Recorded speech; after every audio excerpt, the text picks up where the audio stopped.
Hello, America.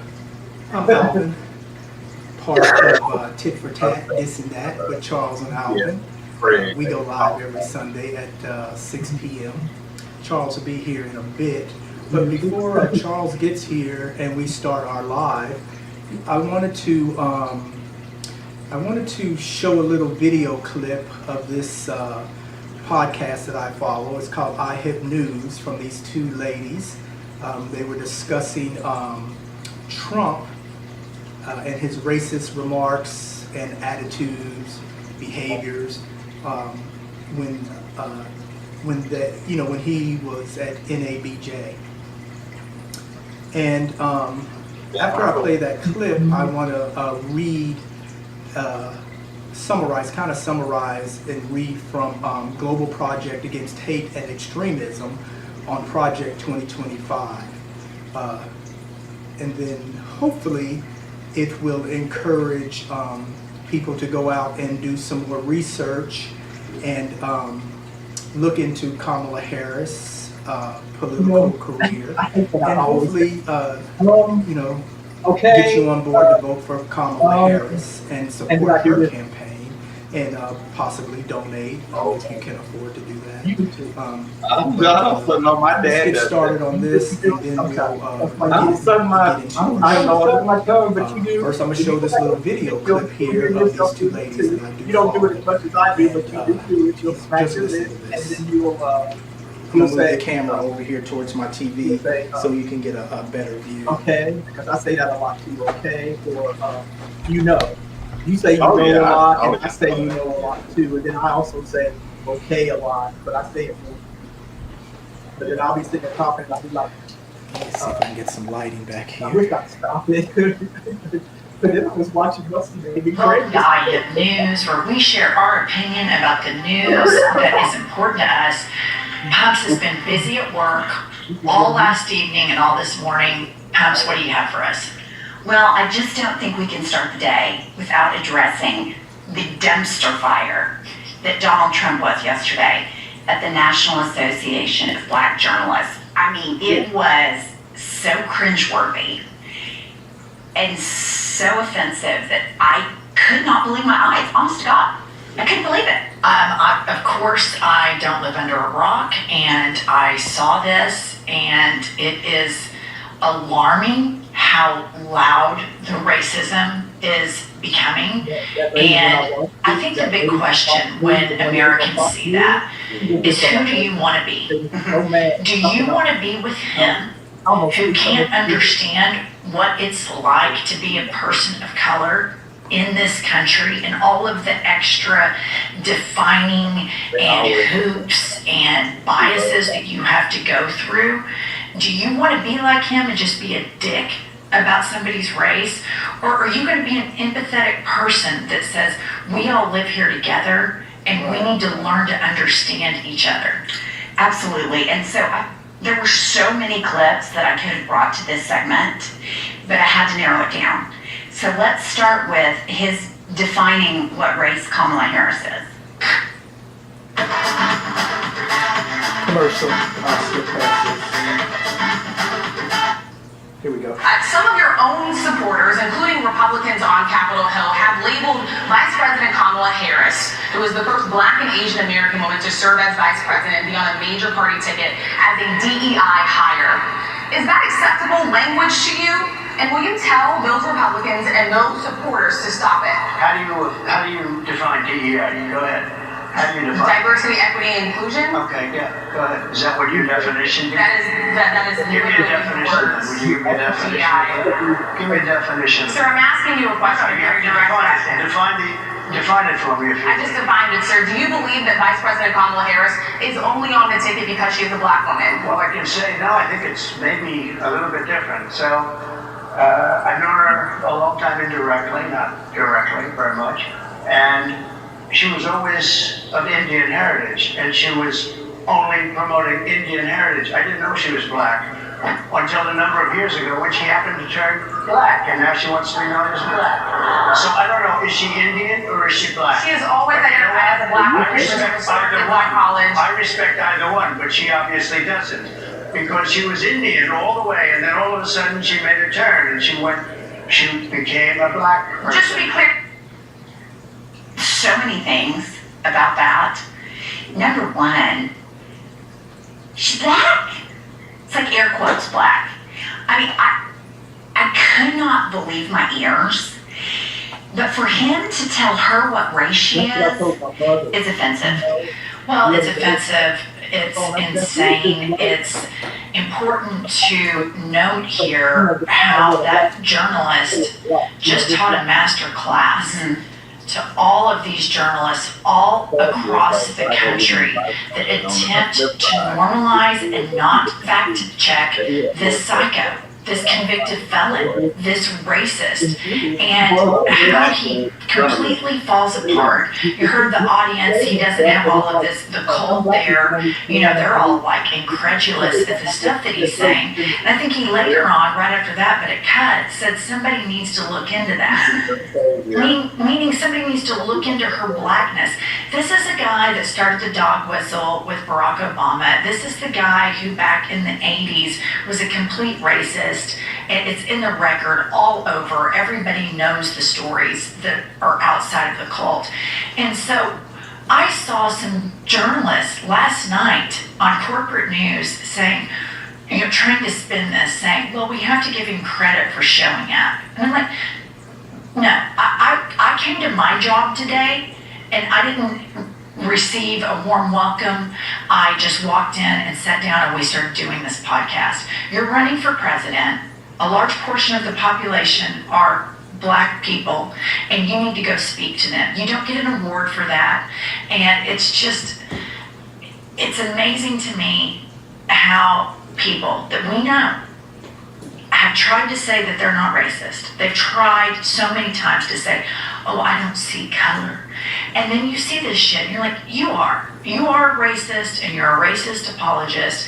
And if you have grown up in the white suburbs like you or I have, and you've gone to predominantly white schools, every American that has grown up in that situation knows exactly how racist, not all white people, but a large group of white people are. I've been around it, I've heard it, I've seen it, and it's time for the white people that look like you and me to tell black people, we hear you, we see you, that is unacceptable, that is humiliating, that is embarrassing, and I cannot imagine what your life must be like to navigate a world where you see this man fill up stadiums and say racist shit and everybody claps for him. I am so sorry that you have to live in a country where you're treated like that. I absolutely agree. And he was so condescending from the jump. I mean, I watched that whole thing, like all 32 minutes, because, you know, they pulled him off the stage. When they started asking about Project 2025, his team completely shut it down. Well, yeah, they packed his toys up and had him leave because he's a toddler. He's a racist toddler. Yeah, the black. Well, she's black. I found that to be so gross. But I digress. Moving on to what he said about black jobs. Right. We're standing up for our right to be lazy. By sitting down. And declining that. Because we work hard and want to relax hard. We, the lazy, are taking back lazy. Our lazy boy furniture. Lazy boy. Long live the lazy.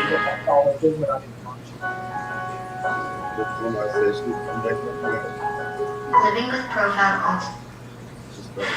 My message is to stop people from invading our country that are taking, frankly, a lot of problems with it. But one of the big problems, and a lot of the journalists in this room I know and I have great respect for, a lot of the journalists in this room are black. I will tell you that coming from the border are millions and millions of people that happen to be taking black jobs. You have the best. What exactly is a black job, sir? A black job is anybody that has a job.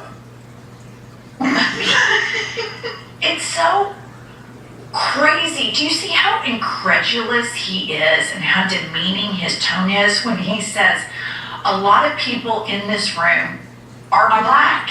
He's like, look at where I am in my life. I'm proving that I'm not a racist because I'm saying, wow, there are so many black people here. It's just unbelievable. First and foremost, the country is not being quote unquote invaded. That is a lie. Secondly, the assumption that black jobs are low income, that is inherently a racist statement. Thirdly, if you're so worried about the border. Okay, I'm gonna stop that there, and then I'm gonna add this to the stage, and I'm gonna read this. This is from this is Project 2025: The Road to Authoritarianism. And then after I read this, we'll go ahead and start our show on heteronormativity.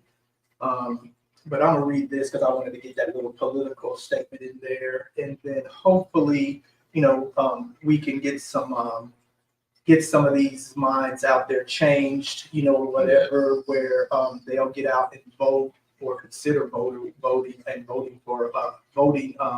for the Democrats, and also,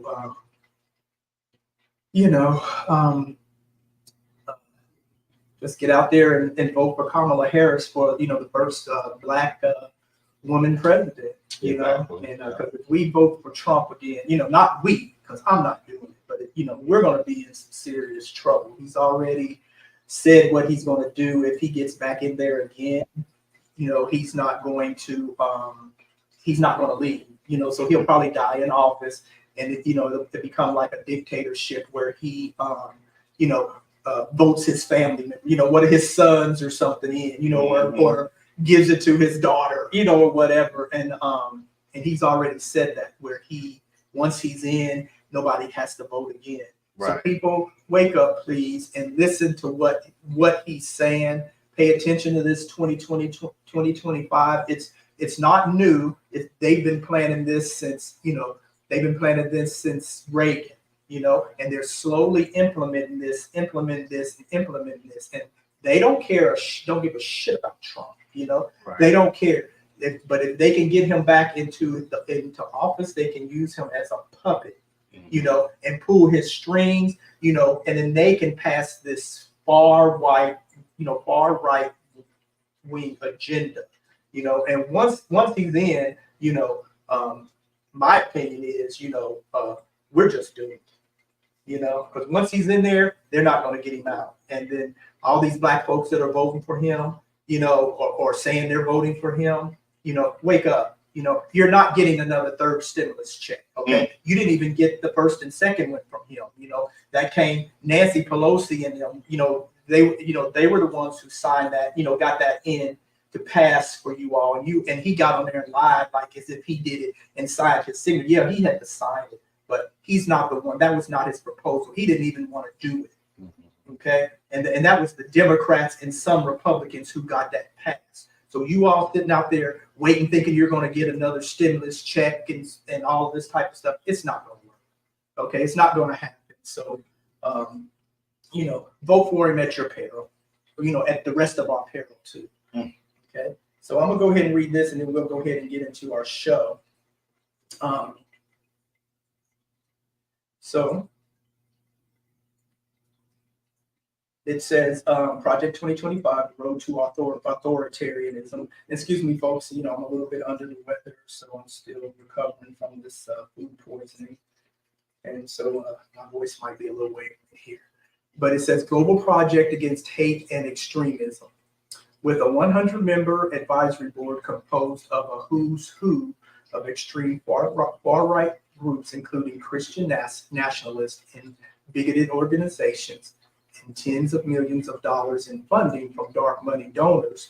Project 2025 maps out a clear plan of sweeping reform that will erode multiracial democracy should a conservative win the 2024 presidential election. Spearheaded by the Heritage Foundation, Project 2025 seeks to rescue the country from elite rule and woke cultural warriors, replacing democracy with Christian-based authoritarianism. The guidelines for the first 180 days of the administration are detailed in a 900+ page document authored by leading far-right voices. This mandate for leadership, the conservative promise, calls for draconian rollbacks of sexual health and reproductive rights, LGBTQ plus equality, racial equity, public education, climate and environmental protections, all the while prefacing an exclusionary interpretation of Christianity and stripping rights from multiple communities. Among policies called for in the first 180 days of a conservative presidency,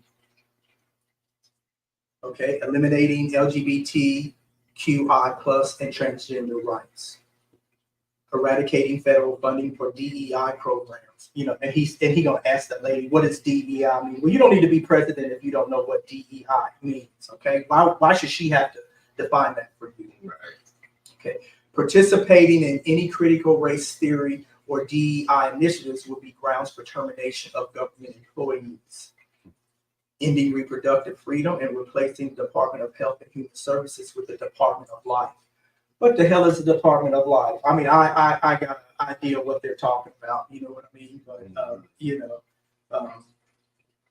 ending climate change and environmental policies by shutting down the Office of Domestic Climate Policy, the Department of Energy's Office of Clean Energy Demonstrations, the Office of Environmental Justice, and External Civil Rights, and the National Oceanic and Atmospheric Administration, to name just a few.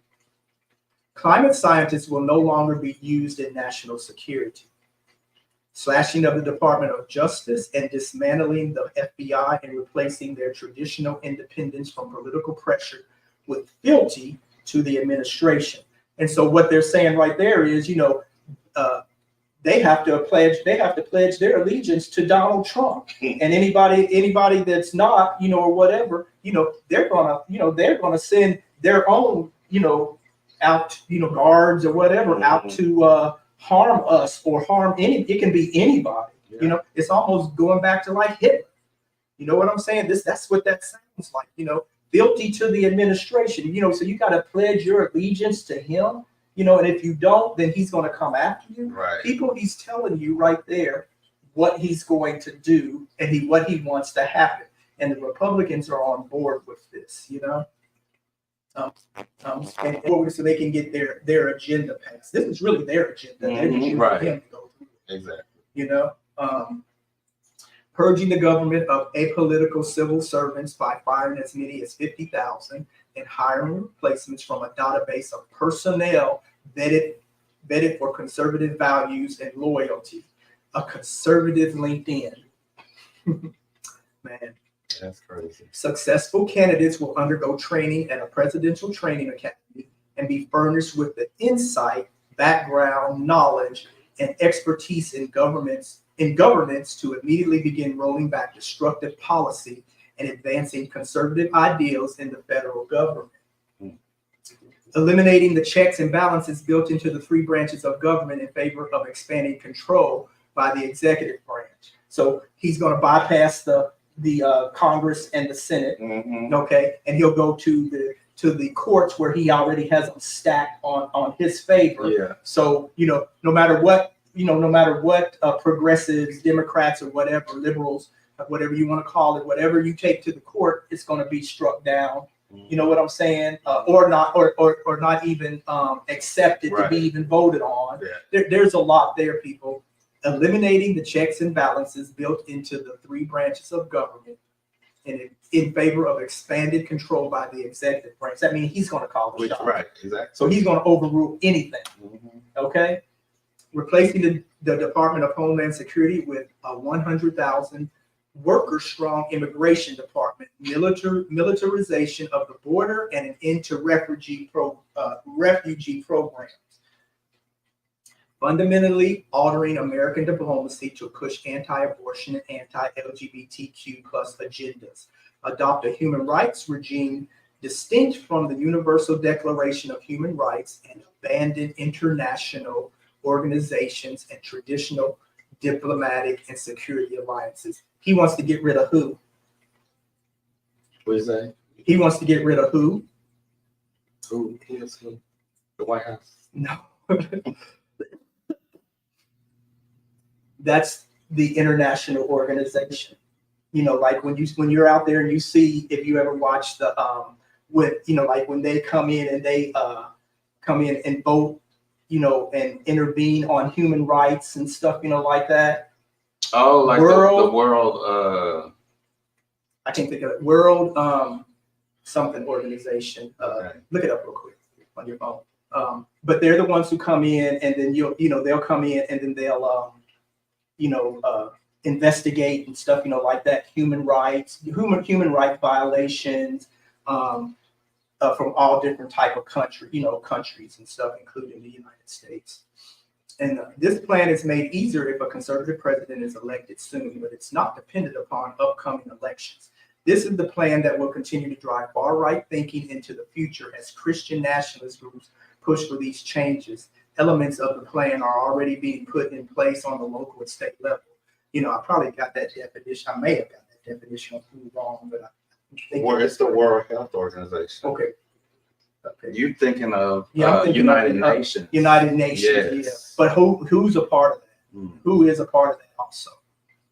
Okay. So yeah, that's what I was thinking of, and it just wasn't clearing up in my head. But thanks for looking that up, because that's what I was thinking of. United Nations. Yeah, that's what I was like. And then, but who's a part? Who is a part of that too? They all intervene and do that type of stuff. So anyway, people, what do you think about that? It's a dictatorship to me. I mean, he's already said, like, if you go vote this time, this will be the last time you have to vote, because I'm going to fix it to where you don't have to vote anymore or whatever. He wants to be a dictator.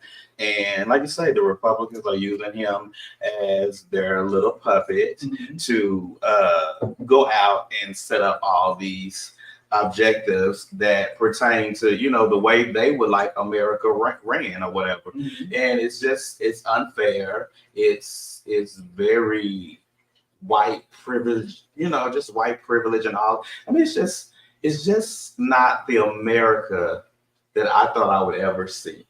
And I think the people that have, come here from other countries or whatever, I don't think they came to witness or to experience this kind of America, because the dream is, to come and do this and have your own business and go to school, get an education or whatever. He's changing all that. So it's better, might as well just stay in your own country, because I know a lot of Africans come over here, a lot of Hispanics and stuff like that. They come for a better way of life. Well, not if he goes along with this, So yeah, I think it's crazy, and I think that people really need to, get the knowledge. I'm glad we're putting this out, and they can make a sound decision to go and vote responsibly. Right. It ticks my bubble that this crazy lunatic of a white man, really a orangutan, but that he had the nerve to sit up on that stage and tell a black woman who was a black person, who was a black woman. He's how do he get to define who is black? Right. He's orange. It just ticked my bubble, and then I was a little bit teed also with that lady from Fox sitting up there kissing up to his, crusty white ass. I think he has stock in them, because they always favor him in a good way. Yeah, he owns Fox News or something. I don't know. It's well, he probably knows so much. He knows so much on them. He got so much dirt on them and stuff. They ain't gonna really go against him because they helped scheme to get him in there. Right. You know what I'm saying?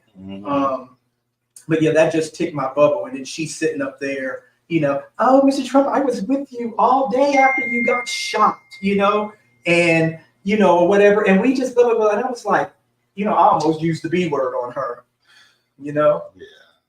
So anyway. But let's go ahead and get into our discussion here on heteronormativity. Jay and Joe, thanks for joining us. So let's go ahead and get into that. And then Hey, Jai. Hey, I was gonna say Jai.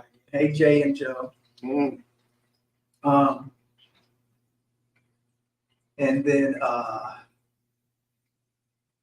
so on heteronormativity here,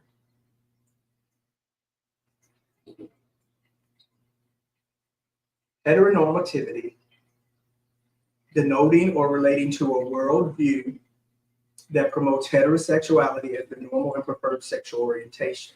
It assumes that gender binary, and that sexual and marital relations are most fitting between people of the same sex, you know, or opposite sex, whatever you want to say. Not same sex, that would be us. Right. Excuse me, everybody, my brain's a little clouded here. All those drugs he taking, child.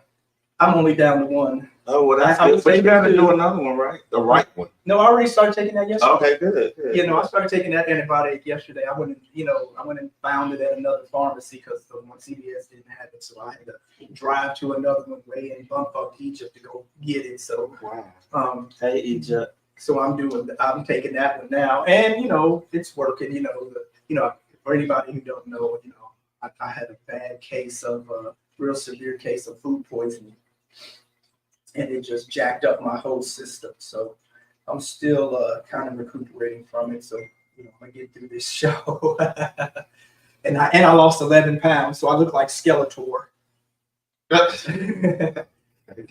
So anyway.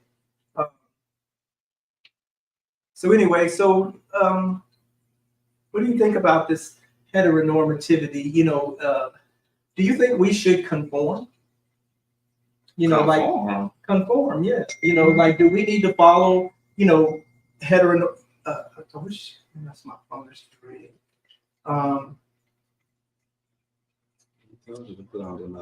I don't think we need to conform, because then that would make us not really be our authentic self. And I think that everyone has a right to be who they are, you know, not just who they feel they are, but who you really are. I think that at this time and how society has progressed throughout the years, and, you know, so many different like just technology, like everything is changing. Technology, education. I mean, all the, you know, the pillars of society or whatever, entertainment, the banking system. I mean, all these things have changed over time, and to me, it would be just crazy to stay in this mindset that this is the way the traditional family is, or this is the way traditional gender roles are, or whatever. It's time for people to actually just come to the realization that we are evolving, and it's always been here. It's just now, you know, we're more, I don't know, we're not afraid to like just come out and say who we are, and it's not illegal, you know, like. I was looking at the lady on the Olympics. I don't know if I sent that to you, but you know, the boxer, you heard about that, right? Her country, it's illegal for her to be transgender. So it's like, why would they think that this lady is a transgender or whatever? And there's many women that have more testosterone on the test, but they are women or whatever. So it's like, since I don't know how you can legalize someone's sexual orientation or whatever, but since it's not an issue, I don't know why we can't open our minds and grasp that everybody is not just going to fit into these traditional roles. So no, I don't think we should conform. I think you should be your authentic self. You know, in some some states in the United States, it's still homosexuality is still criminalized in some states in the United States. They haven't taken it off of their taken it off of their laws and books and stuff, you know, like that. So and then, you know, down in Florida, you know, Ron DeSantis with his crazy ass, he was trying to criminalize transsexuals. We got where if you try to mention it in school or do anything like that they could come, you can lose your job, or he wanted to lock you up, or whatever, lock teachers and them up. But some other states are trying to follow suit with that also. So this heteronormativity thing, it says these attitudes are oppressive, stigmatizing, marginalizing of perceived forms of sexuality and gender, and make self-expression more challenging when the expression does not conform to the norm. So what is the norm? So I'm going to say, I'll say this as far as like what we're following. It goes back to the Bible, or religion. To me, that's what it goes back to, especially here in the United States and maybe some other countries and stuff, because some other people, they read other types of literature or whatever, what they consider their Bibles or whatever. But here in the United States, the heteronormative rule of law is the Bible, right? Mm-hmm. And then I think it goes back to back in the Genesis, where this fictitious Adam and Eve. You know what I mean? And so that's what we're sitting here trying to follow. What they say, sex was made for procreation between a man and a woman. And I guess it was not anything, you couldn't have no pleasure out of it because it was just for man and woman. Right. And so now they have this heteronormative, these laws that they make, to oppress anybody that's not following those rules or perceived to not follow those rules or whatever. There's still a lot of queers, queers and trans that still adhere to that heteronormative. Sometimes it's hard not to, because there's things in there that appeal to us. You know what I mean? As far as like, that doesn't harm us or whatever, that we might choose to follow or whatever. Mm-hmm. But I think stepping outside of those norms, it would probably be more healthy for us. But I do know that there's a lot of, gay people that still, try to follow that, whatever. Sometimes out of fear of, like we talked about before, they can be down lower in the closet or whatever. Mm-hmm. Fear of people finding out that they're gay or whatever. So they adhere to these sometimes strict heterosexual norms. Mm-hmm. But there's also gay people who follow these norms where they feel like they have to be married. Mm-hmm. Or they feel like they have to have kids, or they have to adhere to this. I gotta have a house, in the suburbs or something. You know what I mean? With this white picket fence, a dog, and children, and I gotta have this type of job or whatever, and then they get, some of them pursue that so much to their detriment sometimes, because it's kind of it's not obtainable. I can't even get my words out today. It's not obtainable for everybody, this heterosexual norm.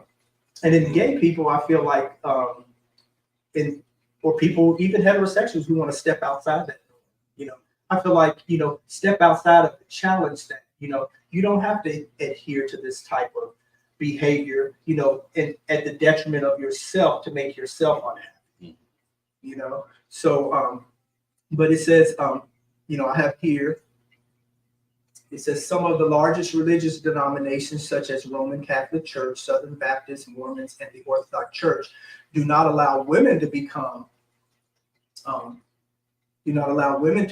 ordained or lead congregations. So you see what I'm saying? That some of them still adhere to that. Where women, that's a heteronormative way of thinking, that a woman cannot be a priest or a pastor, or whatever. I mean, I see stuff changing, but some of them still don't have really good high roles in the church. They might give them some roles, but some of them won't make them a pastor, You know, and then sometimes the way men and women think, women think this too. Some men and women don't even think that a woman should be, you know, a pastor. You know, just like they don't think, like some women don't think a woman should be a president. You know, even though other countries have women as presidents.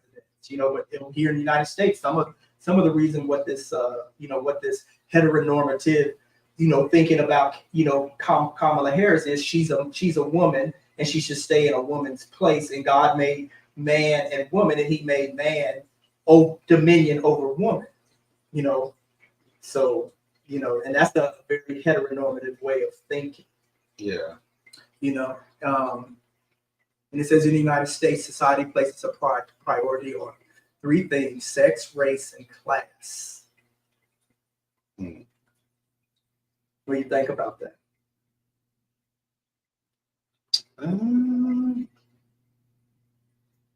I mean, yeah, I mean, they do. So how do we get? How do we get around it?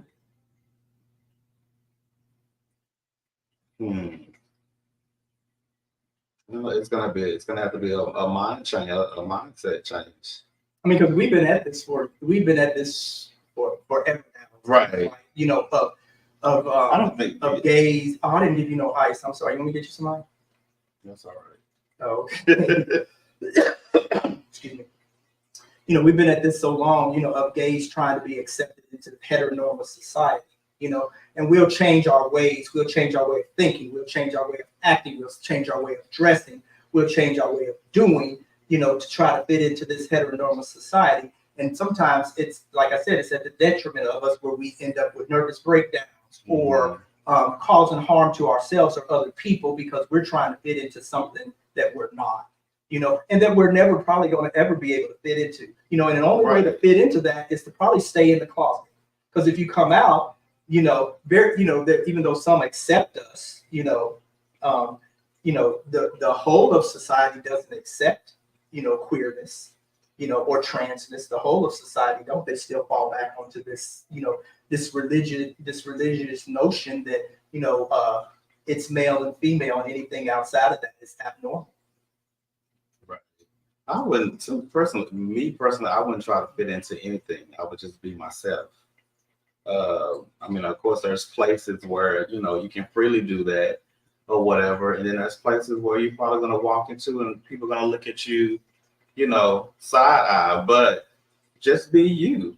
I know I know we have the fear of rejection and judgment, you know, sometimes there's some shame or self-doubt or whatever. But I think once you know who you are and you're okay with that, you can present and not have any fear and not have this desire. I mean, I think we all have a desire to be accepted and belong. I mean, it's just something in us because we're built for community. But at the same time, you shouldn't have to, you know, just change everything about you and not be true to yourself.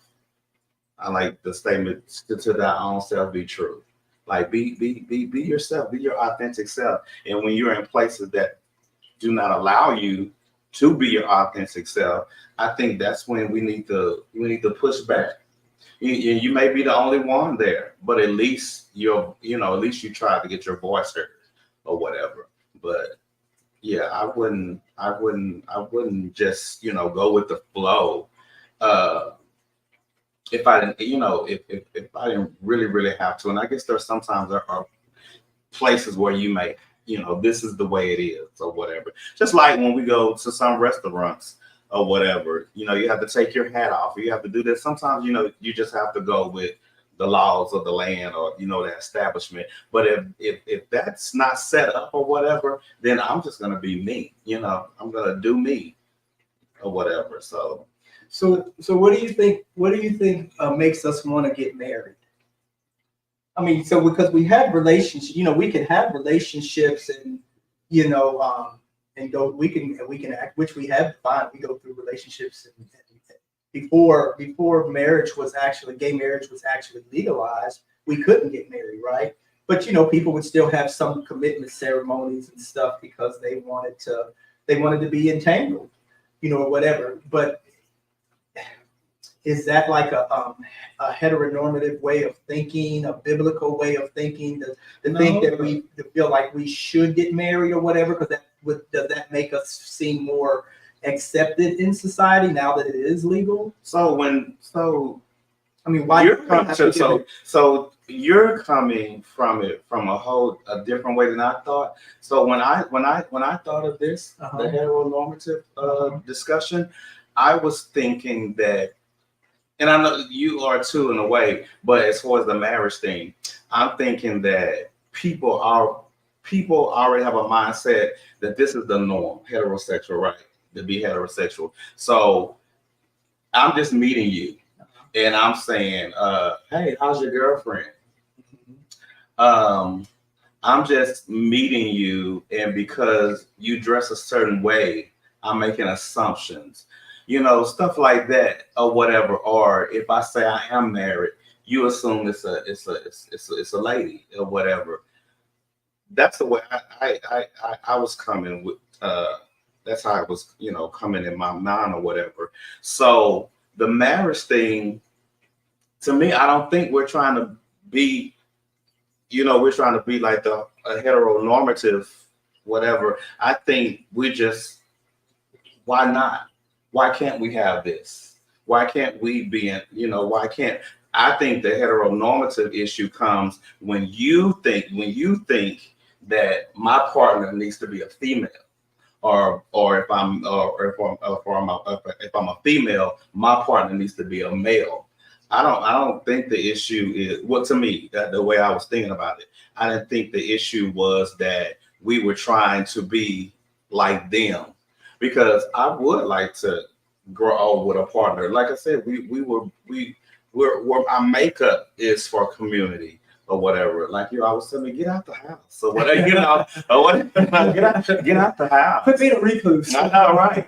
I mean, we were made for that, and you find so much joy in being with other people and talking, and find out you have a lot more in common than you do, you know, not in common or whatever. So I think that that's something that all people want. Now I know some people like, no, I want to stay single or whatever, and that's fine. To me, I don't think that's the norm or whatever. But who said you have to be normal? Who said, like you said, who said that?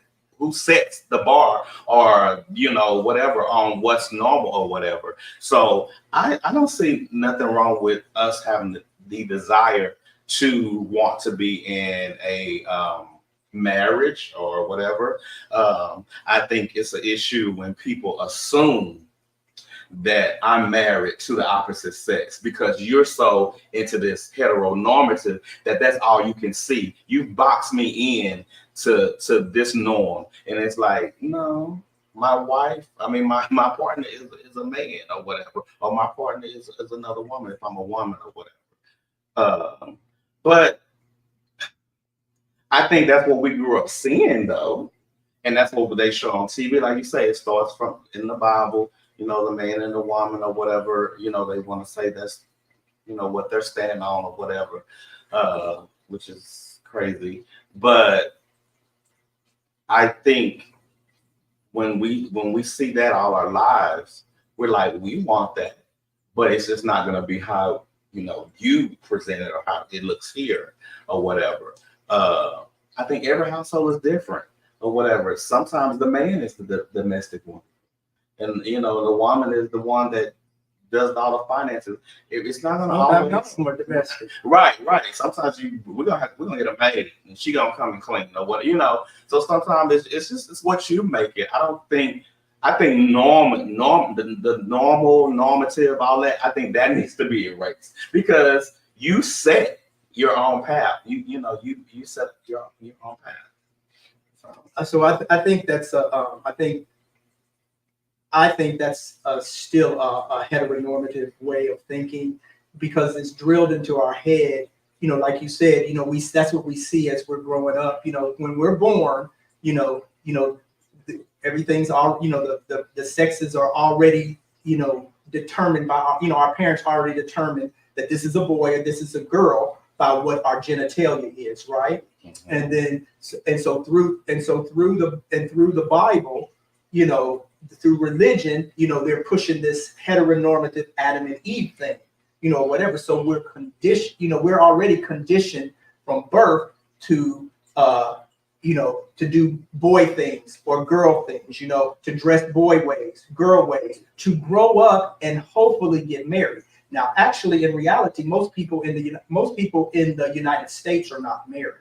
You know, there is the percentage that is married, but that's what heteronormity strives to, is to grow up, you know, and get married to the opposite sex. You know, I believe that now. I do believe that, you know, if people who want to be married, you know, whether you're gay, straight, you know, whatever, you know, if that's your desire, you know, to be married, you know, and some people do it for financial reasons. Everybody doesn't do it for love, you know, especially in the gay community. Everybody in the gay community, but even in the straight community, especially outside of the United States, a lot of them don't even marry for love. They're betrothed to each other. Mm-hmm. You know, they don't even know each other. There's no love or nothing there. You know, it's a bargain. It's a deal. You know, it's an arrangement for an exchange for this, that, or the other. So really,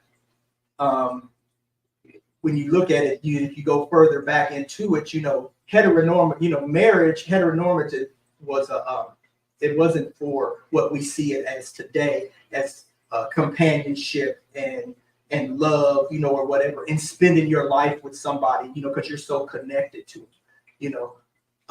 But I do believe if that's what you desire, you know, and want, you should go for that. But it's still following a heteronormative. To me, it's still following a heteronormative design, because they're the ones who designed that. You know, otherwise, you know, we wouldn't feel, you know, there's people out there who feel guilty, especially women who feel guilty because they haven't found a mate, you know, or they haven't gotten married at a certain age, you know, or they haven't had kids at a certain age. And then in the United States, from this Bible, it says, you know, the way they teach you, it says you need to grow up, find you a husband or find you a wife and have kids, you know, even though everybody can't have kids. But that's a heteronormative way of thinking, you know, for them. And to me, you know, when us, you know, gay people, before we couldn't get married, even though some went out and fought for marriage equality and stuff, you know, like that, because some people want to follow that heteronormative, which is fine. If that's what you want to do. Some people want to follow that heteronormative plan, you know, to find a partner, get married, and some of them want kids and the dog, you know. But you can have kids without being married. You can have the dog without being married and stuff too. But some of them want that, and some of them do it to lock in that financial thing, so people can't come in and take stuff from their partner. You know what I'm saying? But to me, you know, the way we're conditioned as we grow to date, you know, couple up, and eventually get married. And then for gay people, queers, trans, you know, or whatever, to go and get married and stuff too, that's actually following the heteronormative plan, because it wasn't designed for us, because, you know, they didn't really recognize gay, you know, they didn't really recognize gay people. They didn't recognize gay marriage and stuff, you know, like that. But once it became legal, you know, then, you know, because that was the heterosexual thing to do, not the gay people, not the gay or queer, trans, you know, whatever you want to say. That was not for us. And they didn't afford it to us just until recently. So that was their plan. That was their design. That might have been their plan and design to have, like, we're heterosexual, so of course it's going to be man and woman or whatever. But to me, it almost sounds like we want to copy them, or we want to do the same thing they're doing. And I don't get that. I get, like, we're people. And we're people, and regardless of where we find ourselves, sexual level or whatever, we want this life. I think whether you're gay or not, I think people desire companionship, desire marriage or whatever. I just don't. It just seems funny to me. I mean, it sounds funny to me when it's put in a way to where I want to copy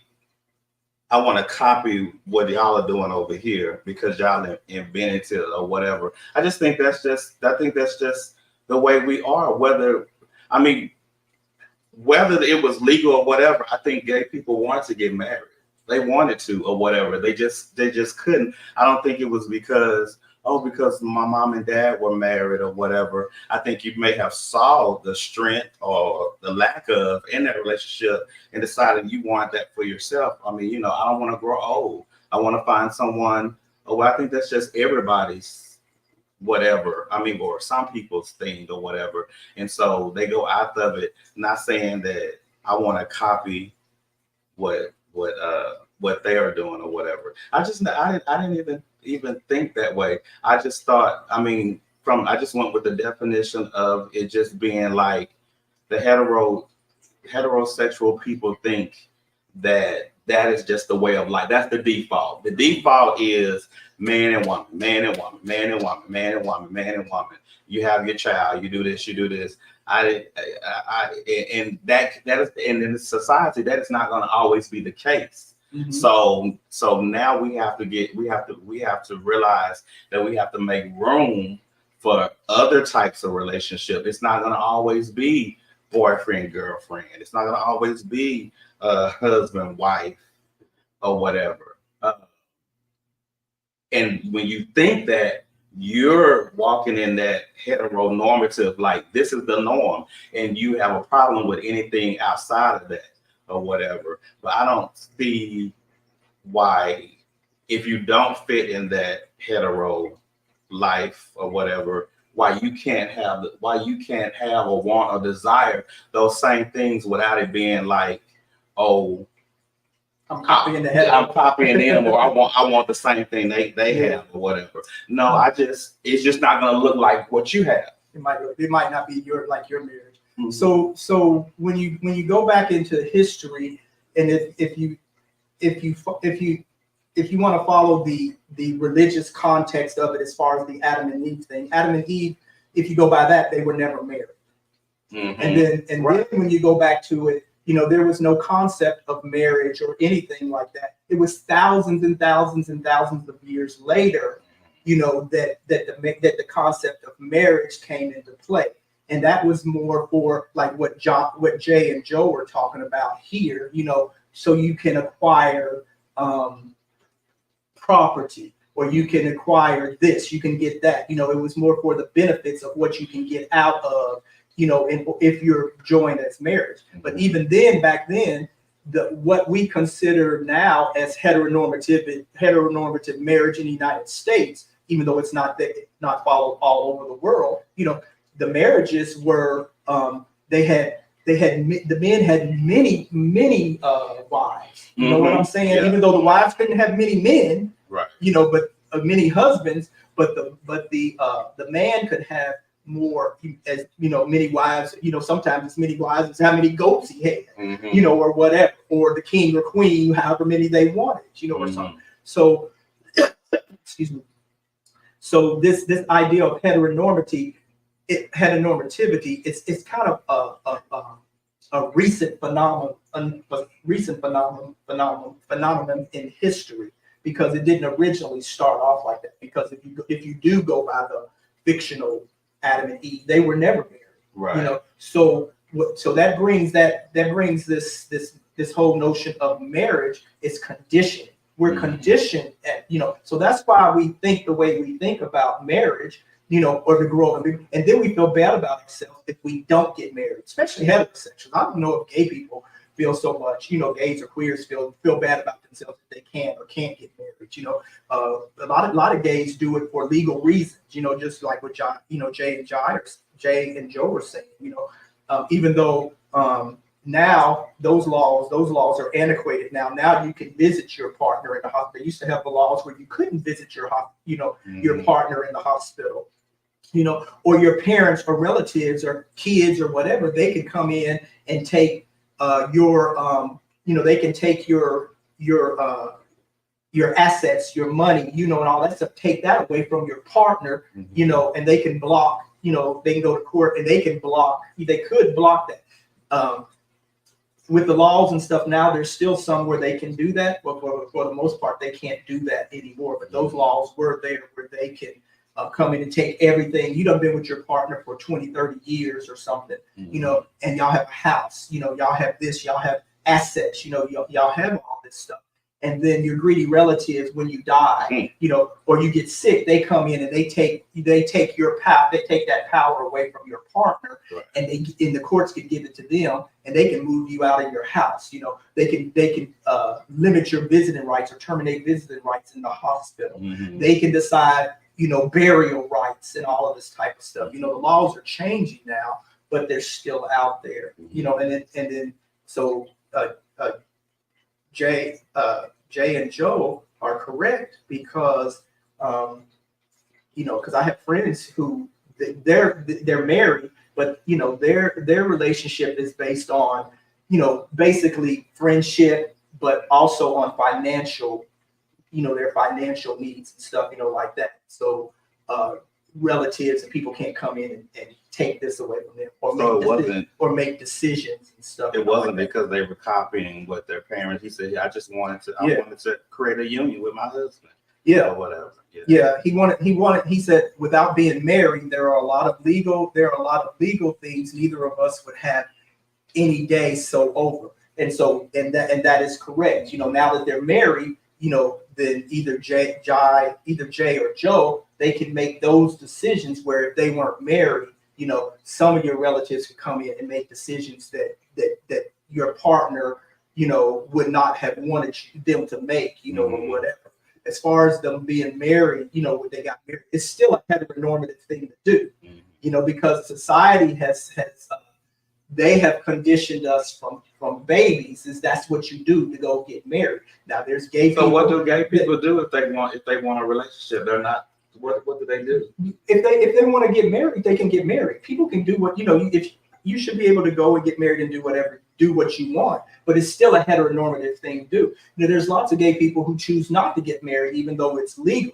You know, I would like to get married one day. That's a lot of heterosexual people that choose not. And there's a lot of heterosexual people that choose not to get married too, you know, or whatever.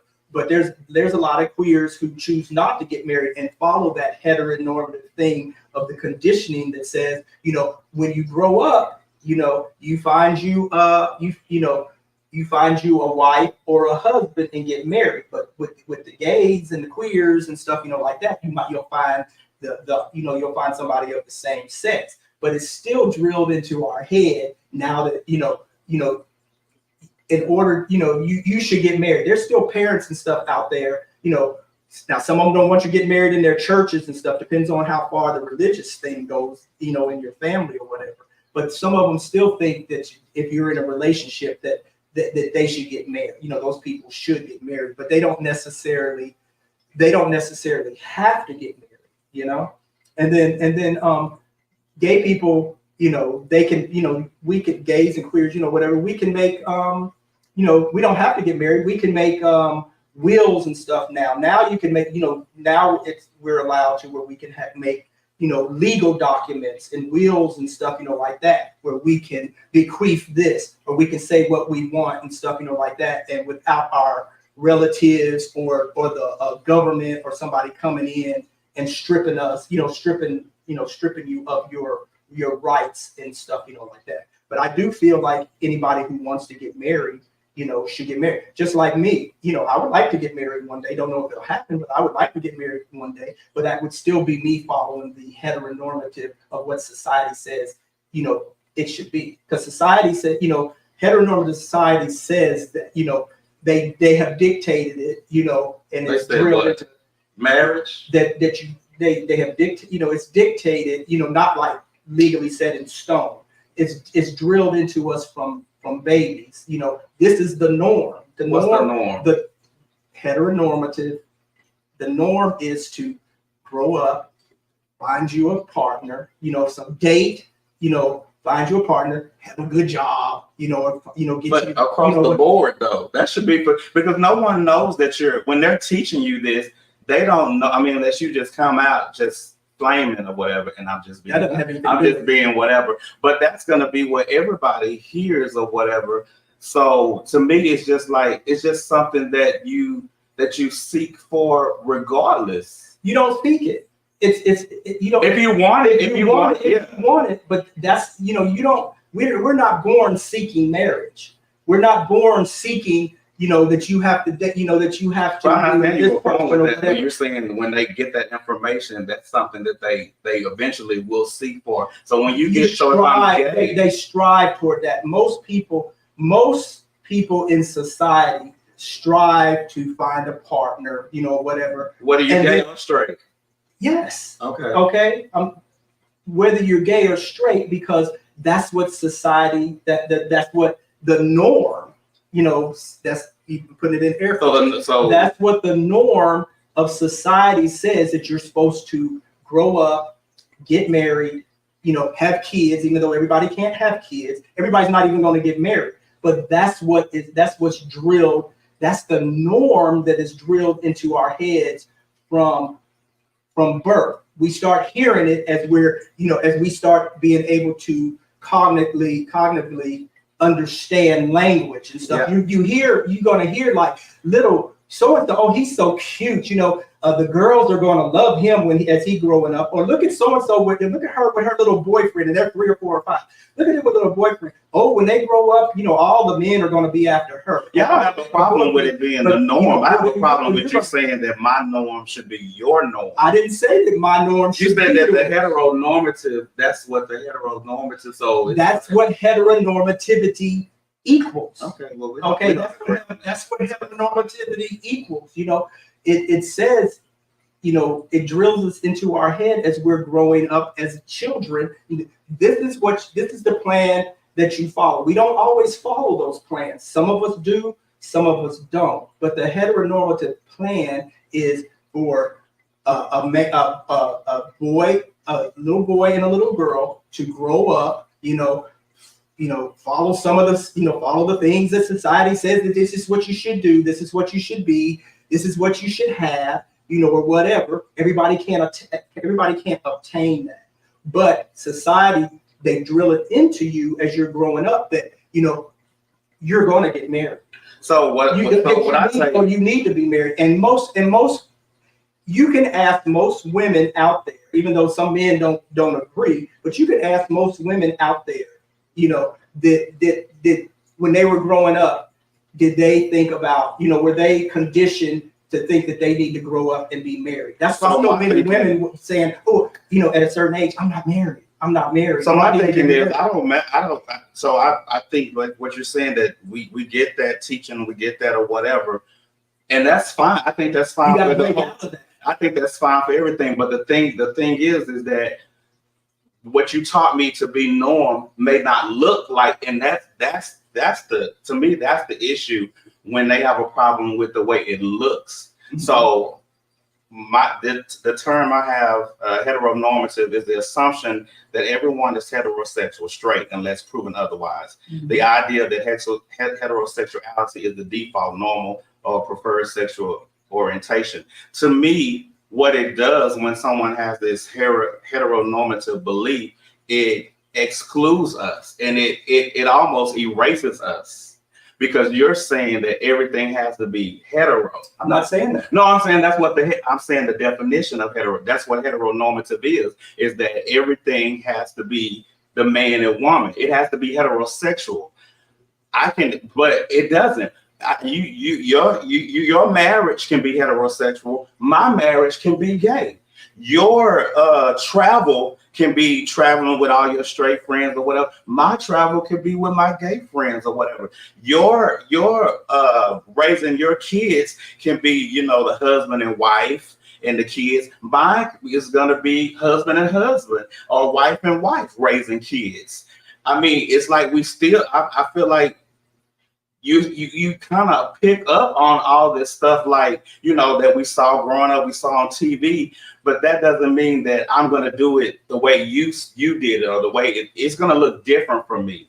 And I don't see that as copying them. I just see it as being a human and just walking in life.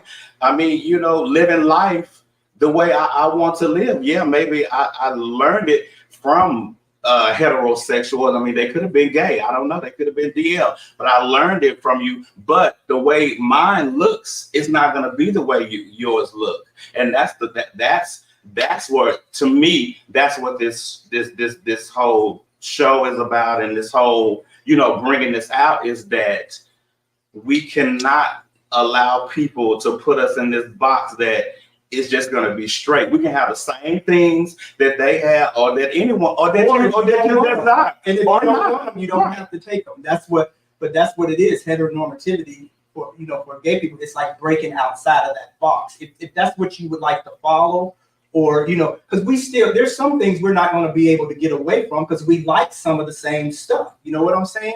We like some of the things. There's people who like the marriage aspect of it. There's people who like the white picket fence in the house and the kids aspect of it. But then there's a lot of people who don't like that. There's straight people who can't even conform to what heteronormativity is. You know what I'm saying? And then it says, so there's straight people who can't even conform to that either, and they have a hard time conforming to it, and then they feel less than, or get depressed and stuff because they can't live up to what society says. This is what you should be. This is what you should do. Or whatever. And it's breaking outside of that stuff. Now, for those who want, the marriage, or whatever, or those who want the children, or something, like that, go for it, because it's offered to us now. And if that's what you want, because before you couldn't adopt children.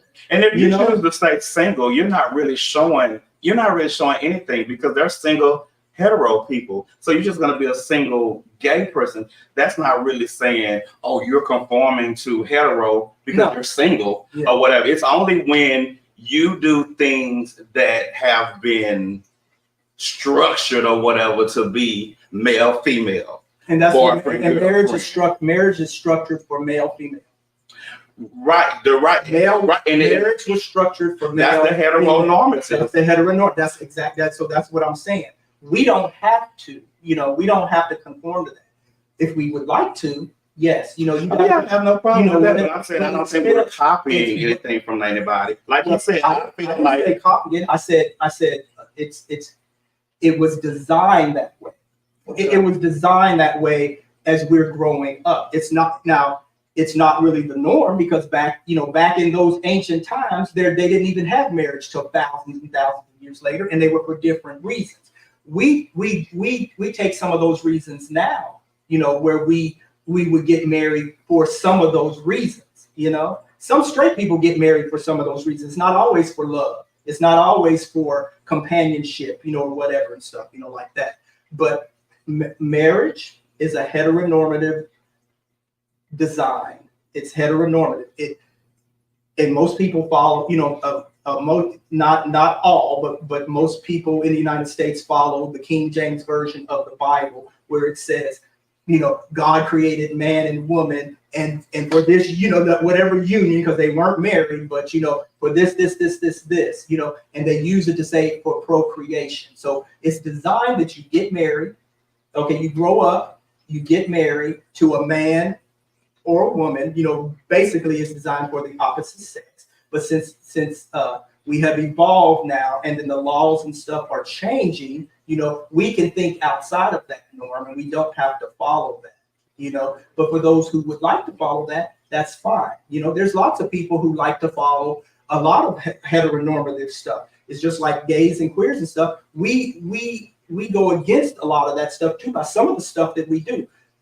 Even though in heterosexual relationships and stuff too, they have open relationships, some of them, but most of them aren't open. They just sneaking around doing whatever they're doing. But in gay relationships, a lot of us, we're very, not me, but a lot of us are very open. Like me, if when I get into a relationship, I'm actually following the heteronormative way of thinking, as far as like, how I am about, I don't want an open relationship. I want, it's like, basically it's like between a man and a woman, but it's basically a man and a man. Okay. But so I still have that heteronormative way of thinking, where I have a lot of friends who don't think like that. They they can get into a relationship or they can get married, and their relationship can be open, or they can have thruples, and they can do all of those type of things. That's thinking outside of, and challenging. That's thinking outside and challenging the heteronormative norm. Okay, I still have some of that heterosexual normativity in me, because I still would like to get married one day. I still would, I already have a child. That doesn't have any, but it's still I have a child. I followed the heteronormative plan, with a successful career, grew up and, whatever and stuff, like that. I broke the norm where I stopped dating girls, you know what I'm saying? But I still followed that norm where it's still in my head that I would like to, wanted to grow up one day and get married. And that was conditioning from an early age, from what I heard and what I saw out of my own parents, grandparents, aunts, uncles, nieces, and society. Religion, church, even though I wasn't in church that much, but when you did go, that's what you heard, that type of stuff. They preach for marriage, they preach for children, they preach for the family unit and all of that type of stuff. I'm not saying that people who get, gays or queers or whatever, trans, that they get married, that they're not doing it for love, or whatever. But, there's different reasons why gay people do get married. But if that's what you want, that's what you should go for. And if I do get into another relationship or something like that, and then say, I would hope that it would steer towards marriage one day, not for the financial reasons, but it would be, for me, it would be out of love and companionship, or whatever. But it's still a heteronormative way of thinking, because I don't have to get married. I can be in a relationship with a man all the way to the end of our days, and it, and the love and stuff can be there, and I don't have to tie the knot or anything. I can go the legal route, and we can make plans that way through the legal system, But to get married, that's a heterosexual thing. That's not a queer thing, because it was not afforded to us, and we grew up thinking that we should get married, and sometimes that's why we do get married, because it to us it's like, okay, now we've done this, this is the last notch, this will seal the deal, and quite frankly, even after we do that, society still doesn't accept us. Some friends, and I have some who have said, once they got married, they thought that their family would accept them, and their family didn't. The church didn't accept them either, because it's considered not normal, even though it's legal. It's still not, in their eyes, it's considered a sin in God's eyes, or whatever. So there's different reasons, but I don't want to be on this whole marriage thing, because there's a lot of other stuff to talk about too. But that was just one of them out there, of following that type of heteronormativity. That's not a gay, queer norm to get married. Because we didn't invent it. The heterosexual society invented it. And we weren't even allowed to get married just until recently, or adopt kids or do anything like that. That's all heteronormative design. So, and it said, what is it, Joe? And I feel like people are just people. I personally don't do anything because of heteronormativity. That's what I'm saying. I do it because it's something I want to do, and that's the way we all should be thinking. We should all do stuff because we wanted to, but that's not the case for a lot of gay people. And to actually say that, to actually give you an example of that is, that's not the norm, because there's so many gay people who are not out the closet. There are so many gay people that are DL, or whatever, and they follow that, and they feel guilty or whatever, because they do have these desires or whatever towards the same sex or whatever, and then they're trying to follow this heteronormative way of being, so they torture themselves by staying in the closet or being on the down low, because of this heteronormative way of thinking. They go and get married, some of these men that are actually gay, or whatever, or bisexual, whatever, but, they're gay, they go and get married because that's what society says you're supposed to do. And then if they do that, they think that they'll be looked at and accepted or looked at differently than if they was just two gay men or two gay women or whatever out there, whatever. So heteronormativity, as far as religion, marriage, and stuff like that goes, that's that's by design, and that is a heteronormative thing. Let's see what they said down here. I agree with Charles. I think we are thinking the same on this. Yeah, you and I guess you and Jay or John, you and John and whatever thinking. That's what you're thinking. And sometimes, we do stuff out of love. We do love our partner, and we think if we seal that union, then that union is sealed. But then if you got to go get a divorce, that's still a heterosexual norm, because the heterosexuals was the ones who could get married, and they're the ones who could get divorced. Now we can too.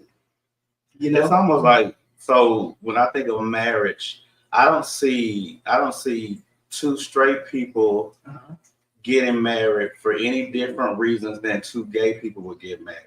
I mean, it may vary in whatever, but I think because we're like I said, we're human. So the reasoning for both relationships are gonna be pretty much the same. They may marry for love. I may marry for love. They may marry for money. It's gonna be, because we're all living in this world. So the reasons are gonna they're gonna be similar or whatever. However, we can't get away from it. However, the difference is yours is with a man and a woman, and mine is with two of the same sex.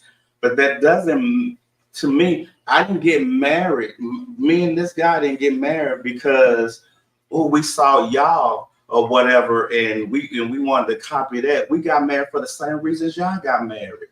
That that may have been the thing, and that's the problem, is that to me the heteronormative thing is not about, for me, it's not about who started it or how it was taught or whatever. It's about you staying there. It's about the mindset that you think this is the way and the only way. Right. This is the norm. And anything outside that is an issue.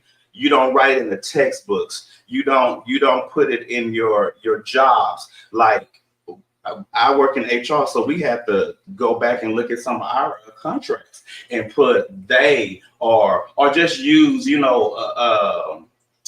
the employee or whatever, something, generic or whatever, because times have changed or whatever. But that's not to say that this gay person wants a job, because straight people had jobs first. And now because I want a job because y'all got a job. And I want a job because I want to survive in society. The only difference is you present as a heterosexual, but I present as a gay. And the problem is you think this is the norm, that everybody that comes and applies to this job is going to be heterosexual. No, you're going to have all types of people or whatever. So you cannot say this is the norm. So you're going to have to write in stuff. Churches. I would not go to a church, unless you're just really secure in yourself, that's not gay affirming or that, preaches whatever. I think churches have to change the way they, minister on Sundays or whatever, because everybody, because of the heteronormative. If everything is at the default of man and woman, and that's not going to always be the case. People that come up to your job, people that come to your church, people that come to your school are not always going to be heterosexual. It is not that's not the norm these days or whatever. That may have been the norm that we saw growing up, but that doesn't mean that we were not already here. And if you keep this mindset of heteronormative, you're actually erasing us. There's no place for us. And that's not good. And so hopefully the people that are heterosexual and even homosexual, we're seeing how this can bring, like you said in the beginning, mental illness, and it excludes us or whatever, because you're in this mindset that this is the way and it has to be this way and this is the only way. And that's not right. And that's what we have to break out. We have to break out. But we still live in a heteronormative society. Everything that you just said, is still it's all created by heterosexuals. Basically, even though there was gays or lesbians who did also. They just didn't know that these people were gay or lesbian or whatever who was helping create some of these laws. We still have senators and congressmen who are still passing some of these oppressive laws and stuff on gays and lesbians and stuff like that. And they're gay and lesbian or bi themselves. But we still live in a heteronormative society. And there's still some rules, you know, that we can't get around, even as much as we would like to get around. We're working towards making this world more inclusive, making the world better for everybody, where we can step out of some of these heterosexual norms, you know, without being ostracized or without losing our jobs, without losing our friends and family, without losing, you know, privileges and stuff, you know, like that. There's still some that we still have to follow, you know, as much as to our chagrin that we might not want to follow, but there's still some that we do have to follow. But some of the ones that we do follow, you know, that we don't have to anymore, you know, or whatever, are, you know, that's, you know, marriage, kids, you know, there's still jobs that we have to go to that don't have inclusive language, and they're not writing inclusive language. Some of them still have language that's excluded, you know, and then if you don't follow that at the job, you can be fired, you know. And then like in Texas, you know, Texas is a right to work state. You know what I'm saying? You can be fired or hired, you know, but you can be fired and they don't have to give you a reason. And they can be firing you because of, you know, because you married a man. You know what I'm saying? And it might not in their job stuff, that might not be one of the ones that they accept, you know. Right. And they may not offer domestic partnership. Right. They may not offer you know, and they may offer domestic partnership, but they might not agree with the marriage stuff. So if two men got married, then they may not give you all of the benefits and stuff that they would give a straight heterosexual married couple. They may give you some benefits that you can get from being a domestic partner, but you cannot get all of the marriage benefits from being a domestic partner as you do if you're married. And then with Jay and Joe, that applies to them. They're married now, so they should be able to get all of the benefits, depending on what job, where their jobs, where they work at or whatever. But as far as like legal government stuff, you know, like that, they should be afforded all of those type of you know, laws and stuff, you know, all of that type of stuff. They should be afforded that because they are legally married. But it's not afforded to everybody that's legally married, depending on the state you live in. You know, so that's the heterosexual norm. They set that up. You know, it was set up like that because if the gays and them had set that up, we wouldn't be going through the stuff we're going through now. You know, we wouldn't be going through trying to fight for our rights and get laws and stuff that help us. You know, we wouldn't have fought for marriage equality or anything like that if it was just a regular norm. It wasn't normal for gay people to get married. It wasn't normal for gay people to have kids because society had set it up that it's supposed to be between a man and a woman. You know, and once we were afforded those rights, you know, or whatever, you know, some of us took those and we went on and got married. Now, a lot of us went and got married and we did it really quickly. And now a lot of us are divorced, just like the straight people are, you know. Some of us are still getting married and getting divorced, you know, but that's the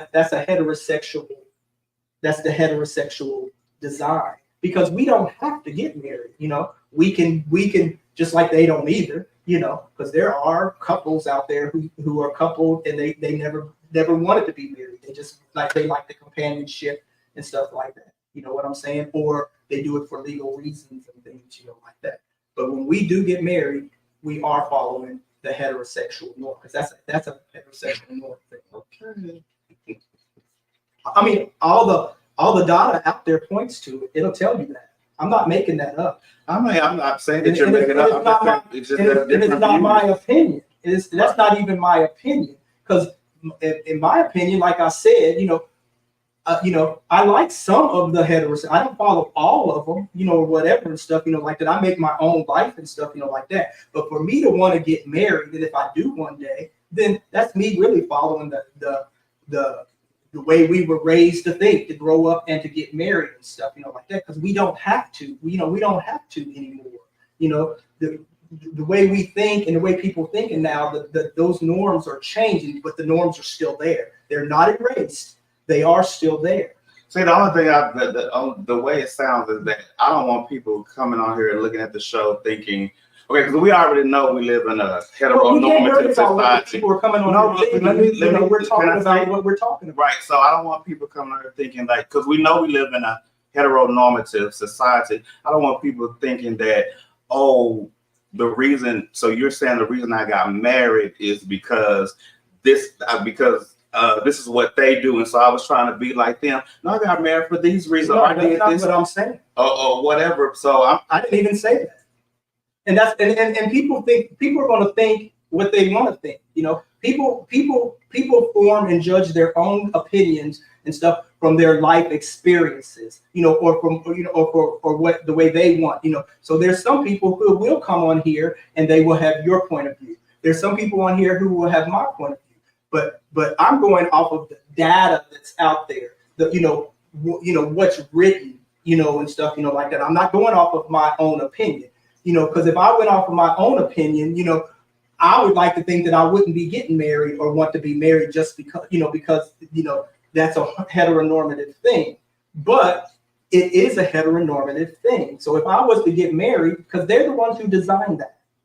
I don't think make it just because you design something, it belongs. Nobody's saying that, but that's not what I'm saying. It's not a monolith, and it's not one way of thinking. You're taking it literally, and I'm talking in figuratively. I'm not talking literally, I'm talking figuratively. But literally, if you want to take it literally, heterosexual through the Bible, that's the way they designed it. And they have conditioned us over the ages for us to think that way. That's why we grow up thinking that we want to get married. That we're not a whole person if we don't have a partner, or if we're not in a relationship, or whatever. Or, also if you're not going to church, also if you're not married, or if you don't have kids or whatever. That sometimes people don't even want kids, but they feel like they have to go in and foster or adopt or something, like that. No matter how you would,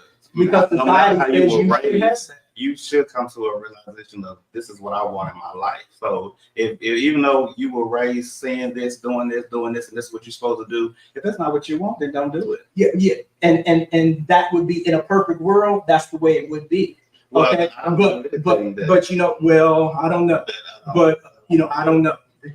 I'm not going to say, I won't say that I don't do anything, or whatever, because I'm not I'm not influenced by this, or I'm not influenced by that. Some stuff I'm not influenced by, but there's some stuff I am influenced by, whatever. And some stuff I need to, some stuff I have broken out of that norm, and there's some stuff that I still follow with that norm. And it might be because that makes me comfortable or that makes me happy and stuff too, so I don't mind following that. But there's people who break outside of that, and they're not going to do this, they're not going to do that. But that's the way society is anyway. But to say that, I'm saying this so these people can come in, or they're going to think this way. People think the way they want to think. They're going to think, even if they're going to think negative, positive, or indifference in between or whatever. And some stuff they think according to how their lives and stuff is. And some people don't even think outside the box. Some people only think literally. That's why we're in some of these problems we have with religion and stuff, because they take stuff literally instead of figuratively, or they see stuff out here in the world or something, this, whatever, and instead of reading or finding out or delving into something deeper to see why this is or this, that, or the other, they take it on face value, and then they take it literally and they say that's the way it is. I'm not saying that's the way it is, but heteronormative, we can break out of that stuff, and we do it all the time, but the way society was set up, it was to follow heteronormative activity, and we do that from birth, even though we buck against this, or we do this way, or we do that way, there's still a lot of stuff that we do, that we still follow heteronormative ways and stuff, like that. Sometimes it's good for us, sometimes it's not. Sometimes it harms us, sometimes it's not, And so that's the only thing I'm saying. I'm not telling people to go do one thing or the other, or you should break out of this, or if you're comfortable, if that's the way you're comfortable and you're not doing any harm to anybody and no harm is coming to you, you do you. So let's see here. So I have some reasons that heteronormativity can be harmful. It erases or invalidates the non-heterosexual identities. It contributes to discrimination and prejudice. It limits people's ability to express themselves authentically, and it perpetrates harmful gender stereotypes. Because this is the way we thought this gender is supposed to act, and now you're showing something else because they've already set, the boundaries of what a heterosexual relationship should be, or partnership or whatever. Like, they don't even say partner. It's always like your wife or husband or whatever. Instead of saying that to make it more inclusive, what about saying partner? Or what is it that they say in the your domestic partner or whatever? Yeah, saying something like that instead. But the heteronormative is gonna say no, it's husband, wife, or female, male, or whatever. And like I said, that can cause a lot of people to have self-doubt and want to hide and not actually show up, and be visible or whatever. So. There's people, with at jobs and stuff where there's gay men or women that are married to another man, like married to the same sex, and they go to work and they don't let them know that they're married to a man or a woman. Sometimes they'll say they're married, but some of them won't display their wife or their husband on their desk or anything like that, or they don't tell, or they'll make up names and stuff and say like Charles is Charlene. Or whatever, and then they never bring them to functions, or whatever and stuff, because in their mind, even though even they could be married or they can be, they done been together for years, but in their mind, it's not normal. But on the other side, I can respect that because you might not be ready to. They may not. Everybody is at different points in life, so you may not be ready, even though you're doing that, in your personal life and you're free as a bird or whatever. Over here, you may not be ready for that to be. So is that following heteronormative? Because when you say, if you're married or you got a boy. No, because there's some heterosexuals that don't tell that they married. There's very few. Most of the ones who don't do that, they try to slip around. But most of them are going to tell who their wife or husband is. Whether they like them or not. But if you're in a relationship and you're married and you're in a committed relationship, whatever, and you don't tell that you have a boyfriend or you have a girlfriend or you have a wife or you have a husband, but you don't got married, but you don't tell, unless it's out of fear from some harm happening to you, or you think you're going to lose your job or something, like that, then you still think that there's something wrong, and you're not really stepping outside of that heteronormative way of thinking, like I really should be married to a woman, and so there's shame that comes along with that too, and a lot of us have that type of shame, or whatever, and you got to break free of that type of stuff too. But I can't tell people when they're going to do. I'm not going to do it for them, and I can't tell people when how far along they are, if they ever get there. Some people never get there, and they suffer in silence, or whatever. They suffer among themselves, but the ones who do that, I can tell you 100% sure that the ones who have done that, they have said they felt shame because they couldn't introduce their partner and they changed their name, or they say they wasn't even married, or they'll say they didn't even have a partner, or whatever, because they didn't want to confront that, with work, or something like that. And sometimes money trumps sometimes money trumps everything. You might have this really good job and you like living this grand lifestyle, you know, or whatever.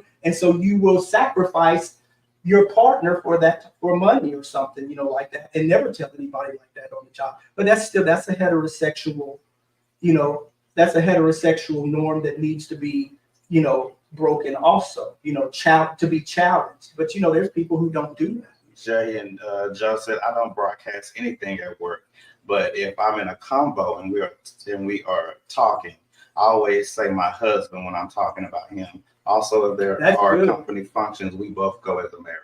See, and that's good. See, they've broken that stereotypical, then they've broken that norm, you know. You know, and to me, it's not broadcasting. You know, for you to say, you know, if you're married, you know, or whatever, or if it's just your girlfriend or boyfriend or whatever. Heterosexuals at work talk about their sex lives. They talk about their husbands, their wives, their children. You know, they talk about their family all day long. I ain't never been on a job where gossip wasn't going around, where a heterosexual couple was not talking about who they done slept with, you know, who's their new girlfriend or boyfriend, you know, who their wife was, what their children did and stuff, you know, like that. But there are gay people at work, you know, who I know are gay, you know, or whatever and stuff. They don't mention it, you know, they don't, unless somebody brings it up, they're not boisterously, you know, they don't have to, you know, they don't, straight people, heterosexual, straight people, they don't have to hide who they are. You know, they don't have to hide their spouses now some might do it for nefarious reasons, you know what I'm saying? But they're not doing it for some of the reasons that we're doing, whatever.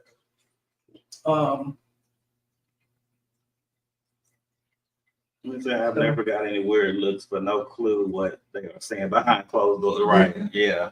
Yes, it's straight privilege. It says unearned, often unconscious or taken for granted benefits afforded to heterosexuals in a heterosexual society based on their sexual orientation, i.e. PDA, you know, public displays of affection, expresses themselves freely without shame or guilt, orientation not used against them with family, friends, church, employment, etc. You know, we have to learn to challenge those, you know, they freely do it. You know, they don't even second guess it. They just do it. When they want to hold hands or they want to kiss in public or they want to lay in each other's lap, you know, and stuff, you know, like that, they do it. They don't second guess it. You know, it's afforded to them because that's considered what's norm.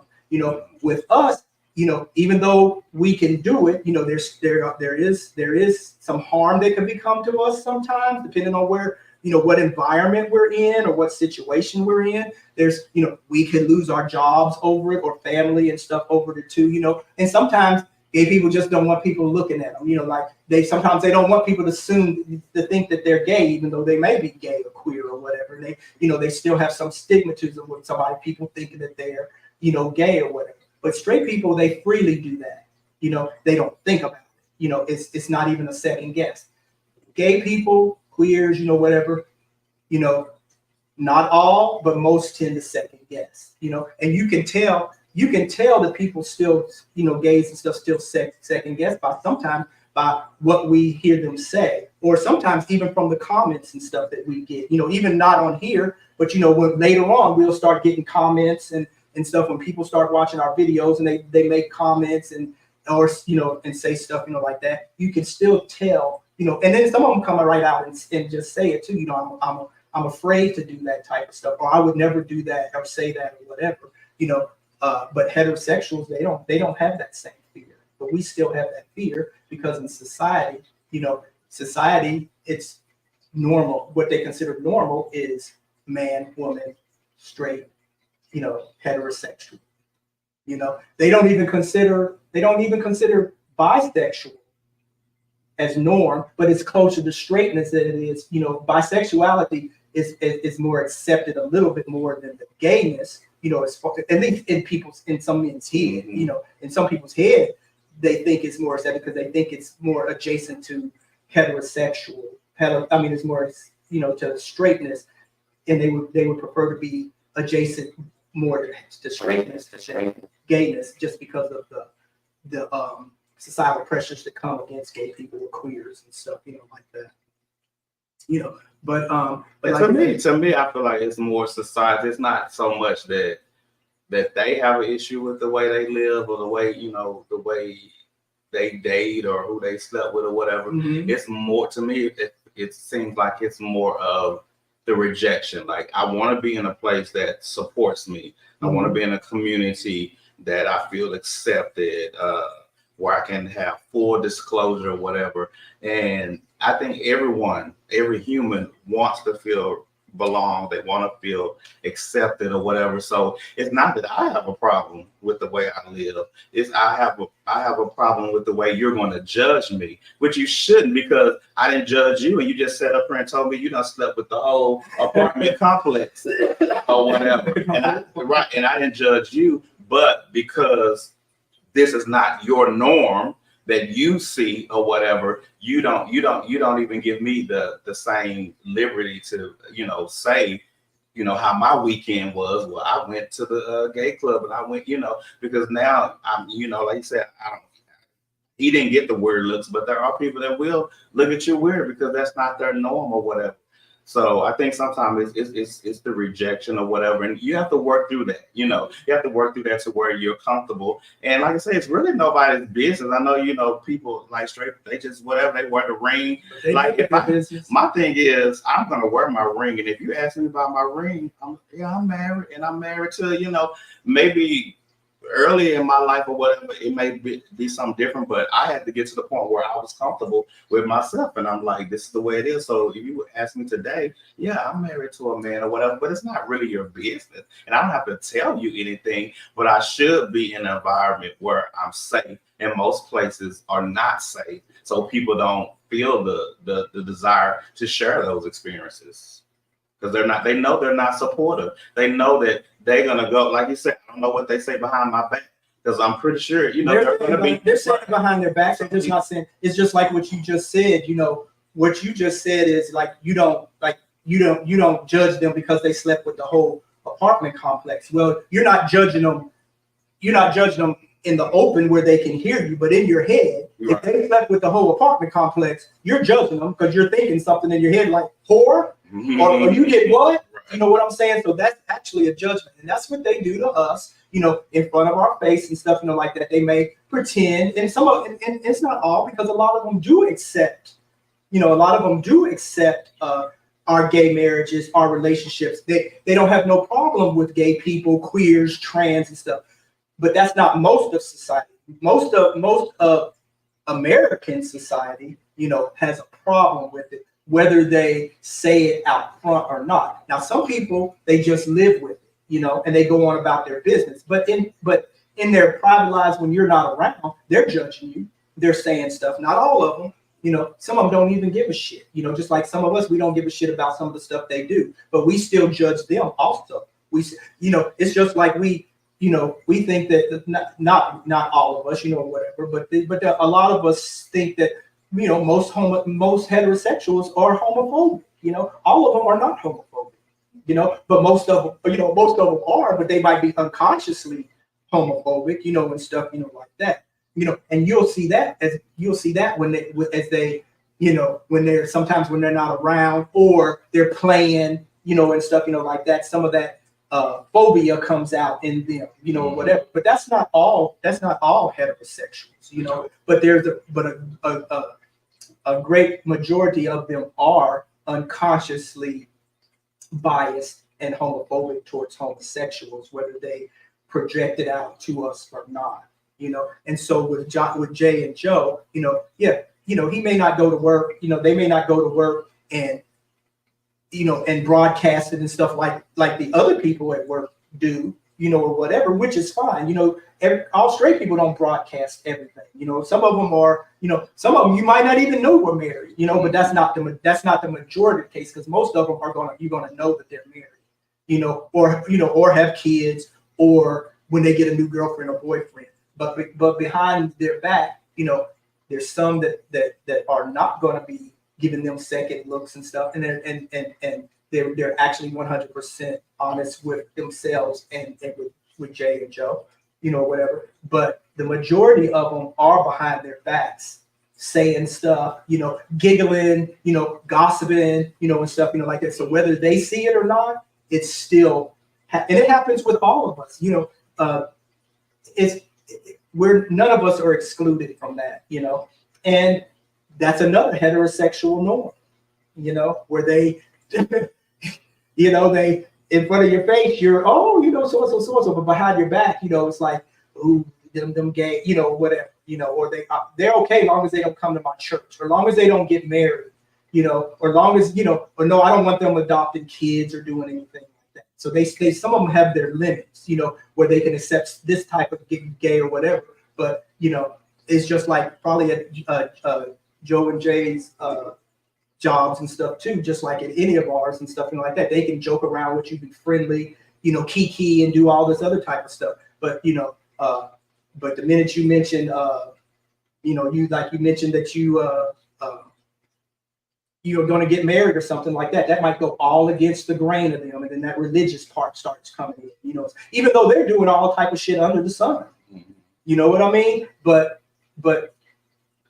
they don't want to afford us that same type of normativity that they are afforded. So we have to go and we have to challenge that. We have to take it and we have to form our own type of, our own this or our own that and stuff, like that. And we don't have to be afraid to say, in their face, you know what I'm saying? Because they're in our face, and I love my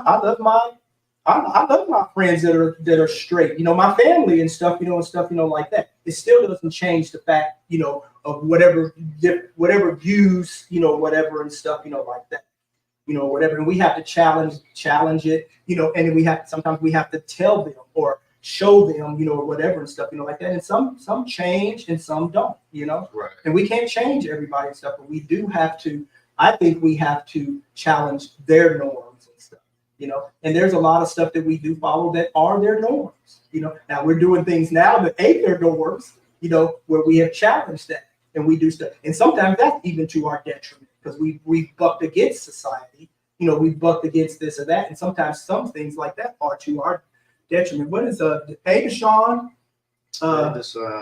It says like Michelle Obama, stay away from the people that have a negative energy, like just stay away from them because they'll take your energy away or you submit to them. Right. That's what I was saying. So you should seek, supportive spaces and communities and, have some are going to be allies, some are not or whatever. You're probably not conversing with the whole company, but you may have a small group that, y'all share or whatever. If you don't feel like that's a safe space, then yeah, I would go and move to another group or just stay within yourself. You're not there to make friends. You're there to make that money and go home or whatever. So I wouldn't care if someone didn't, like you said, we're not here to force anyone to change their views. We're just letting them know that, we are visible. And regardless of what your norm is, that's not going to be everybody's norm. Right. Yeah. And so like, heterosexual fear, I have in here to do queers, trans, change our voices, mannerisms, swag to fit in straight places. Hide or have secret relationships. We just got to be talking about that type of stuff, because, which is basically internalized homophobia for ourselves. But, when we have to change our behaviors or anything, if we have to change that, to change to make you comfortable, if I have to make myself uncomfortable to make you uncomfortable, then I'm conforming to what your norms and stuff are instead of what's right for my life, And if I have to change my mannerisms, the way I speak, the way I dress, the way I walk, because we talked about this a few weeks ago, how people change up their walk or their talk or mannerism when they're in gay society, but then or gay, whatever that is, but when they're in mainstream society, they can change up their whole persona, and that's not really who they are, and not really who they want to be, but they will do that, and that's conforming to heteronormative societal standards if you do that type of stuff. Right. Yeah. And some people do that. And we don't have to, but a lot of us do. Mm-hmm. You know. Yeah, I have like some of them. They're self-critical, or they shame, or they try to hide their identity, or they have problems accepting themselves, or they compare themselves to heteronormative standards. Like, you know, when you compare and you measure, see, that's big issue. My parents taught me a long time ago, never compare yourself to anybody else, because first of all, you're limiting yourself. You're like almost like you're downing yourself. Like, this person is up here and I don't meet the bar or whatever. It's not a healthy place to compare yourself. Because who says that they're the best anyway? You know, you imagine, I know we're doing the Olympics right now and everybody's getting either gold, silver, or whatever. So, I mean, but it's not that you're comparing, it's like the best man wins or whatever, but life is not a competition though. Life is just something that you just experience, and hopefully we all want the best life we can have, that we can afford ourselves or whatever. So I don't have time to compare myself and try to gain your acceptance or whatever. Then there's also a fear of being a stereotype or whatever. But like you said, it's some of it is just very internalized or whatever, and we just have to get past that. And it takes time for some people. They may even have to go to a therapist, because mental health, your mental health can be impacted when you're comparing yourself or feeling like you and who you present is wrong. But also sometimes we live in a heteronormative society anyway, Mm-hmm. So sometimes we don't even realize that we are conforming or doing heteronormative things in society. Heteronormative say this is the way you should be, this is the way you should act, this is what you should do, this is how you grow up. Sometimes it's so ingrained in us that we don't even realize until something happens that sometimes shocks us out of that.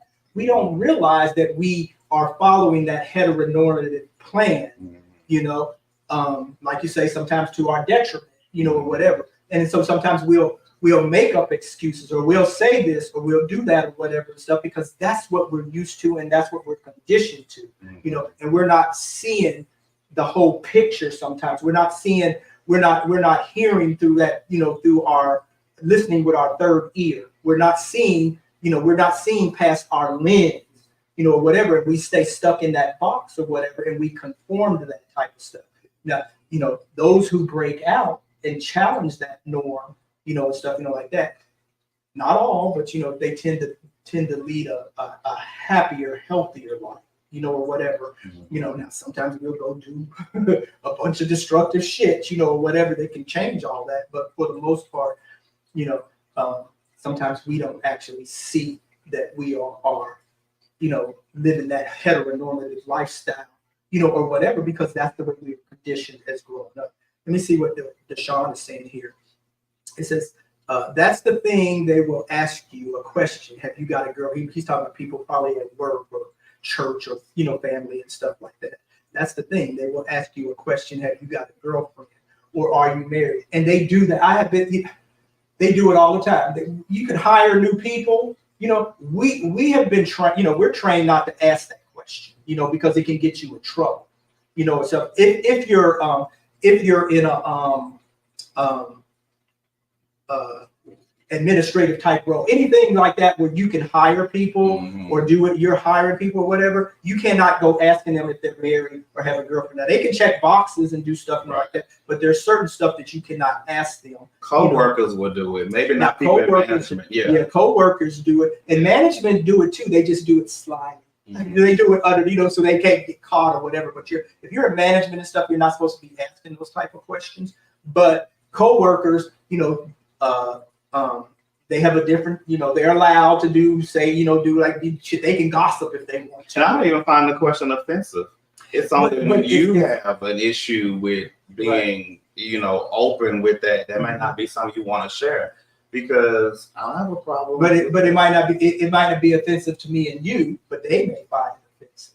You know, yeah, some so people we have, you know, it's just like with sexual, it's just like with sexual, what's it called? You know, like when people are sexually harassing you or doing stuff, you know, like that. There's stuff that we would find funny and not offensive and would laugh at and stuff where a person who's standing next to you could hear the exact same thing when you're joking and playing, and that can be offensive. Well, then that's when you have to stop it, because if they don't like it and they say something like, you know, I don't like that, that's offensive, could you please stop? If you don't stop, then you're slapped with a sexual harassment suit, because that person found it offensive, where this whole group didn't find it offensive, but that one person did. Yeah. So it's sometimes it's perception, and it's in the eye of the beholder or the ear of the beholder of what's offensive and what's not. There's a lot of stuff that we say and do that people would find really offensive, some of the shit that comes out of our mouth, you know, or whatever.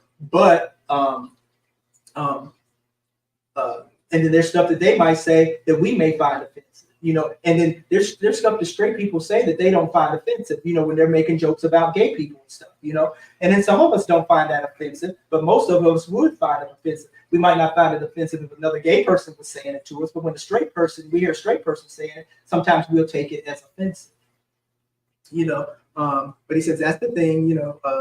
They will ask you a question: have you got a girlfriend or are you married? Which is true. They do that. I've never been a place where they didn't ask people, you know, where they weren't talking about that type of stuff. Now that one is an issue when you say girlfriend, because of your hetero, right? Because of your hetero, and that's what the whole heteronormative. You assume that it's going to be a girl. But if I'm a guy, that I have a girl. If I'm a girl, that I have a guy. That you shouldn't say that, right? Unless they know that you're gay or lesbian, and then they're assuming, oh, well, do you have? But here, you know, when you talk about offensive stuff, you know, me and you have been out before and stuff, you know, and then I meet these guys, and the first thing, sometimes the thing that come out of my mouth, where's your boyfriend? You know, I know you're in a relationship, you know, I know you have a boyfriend, you know, and stuff, you know, like that. Well, you know, it doesn't offend me, but it kind of rubs me the wrong way. Why do you assume, you know, that, you know, whatever your perception of me is, or whatever you see, you know, because you don't know me, but whatever your perception is that you see me, or whatever that you think that I have to have, you know, that I should have a boyfriend, or I'm, you know, why would I be sitting here talking to you trying to give me your number, or me giving you my number or something, if I had, even though people do it, if I had a boyfriend, you know, or if I was in a relationship? That's not my makeup. That's other people's makeup. You know, but that's not my makeup. So to assume just because I'm here, you know, by myself, you know, or with y'all or whatever and stuff like that, you know, well, you're not telling me the truth. You have to have a boyfriend, or you have to be in a relationship. You shouldn't be single, you know, or something, you know, like that. Where somebody could be standing next to me and they don't even give them that same thing. They might be talking to that person and they just assume that person don't have a boyfriend or girlfriend, you know. So that could be offensive. You know what I'm saying? And it depends on who you're talking to. That can come across as offensive, depending on the setting and stuff, you know. But they do it in jobs all the time, you know. I mean, hell, at my job and stuff, you know, like that, you know.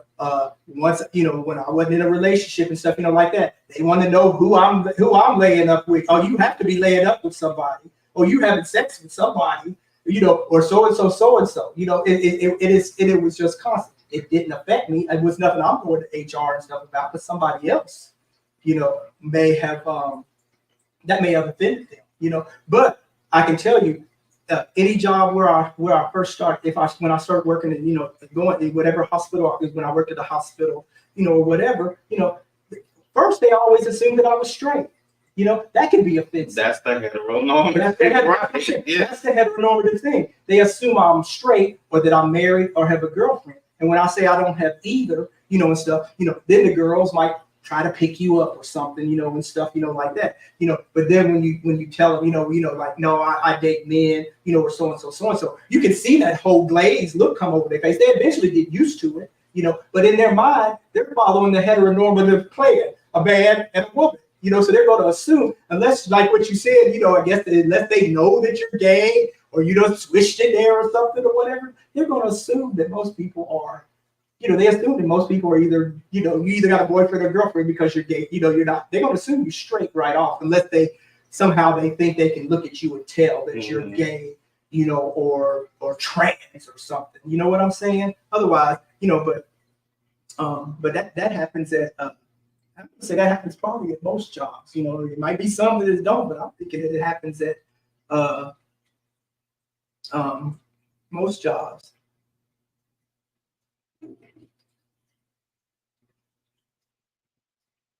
Let's see, I'm trying to get through these ones, some of these things that Deshaun is saying.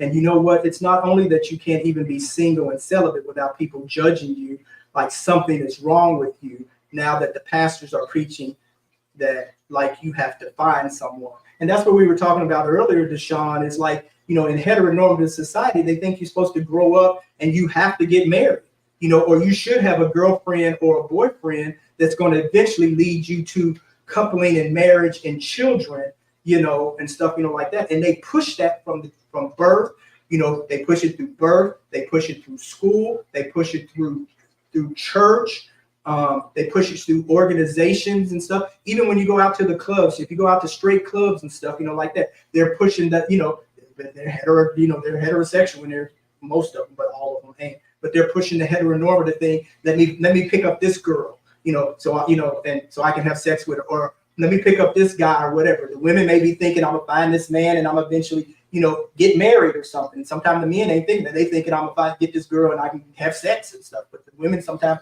a lot of women are conditioned to think that I gotta grow up and get married, and they will actually tell you that.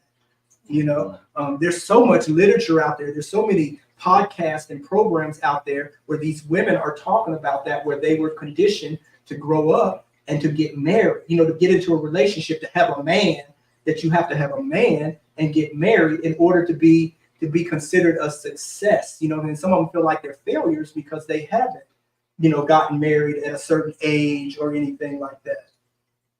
And you're right, these pastors push that type of stuff. They push it, and they definitely push it.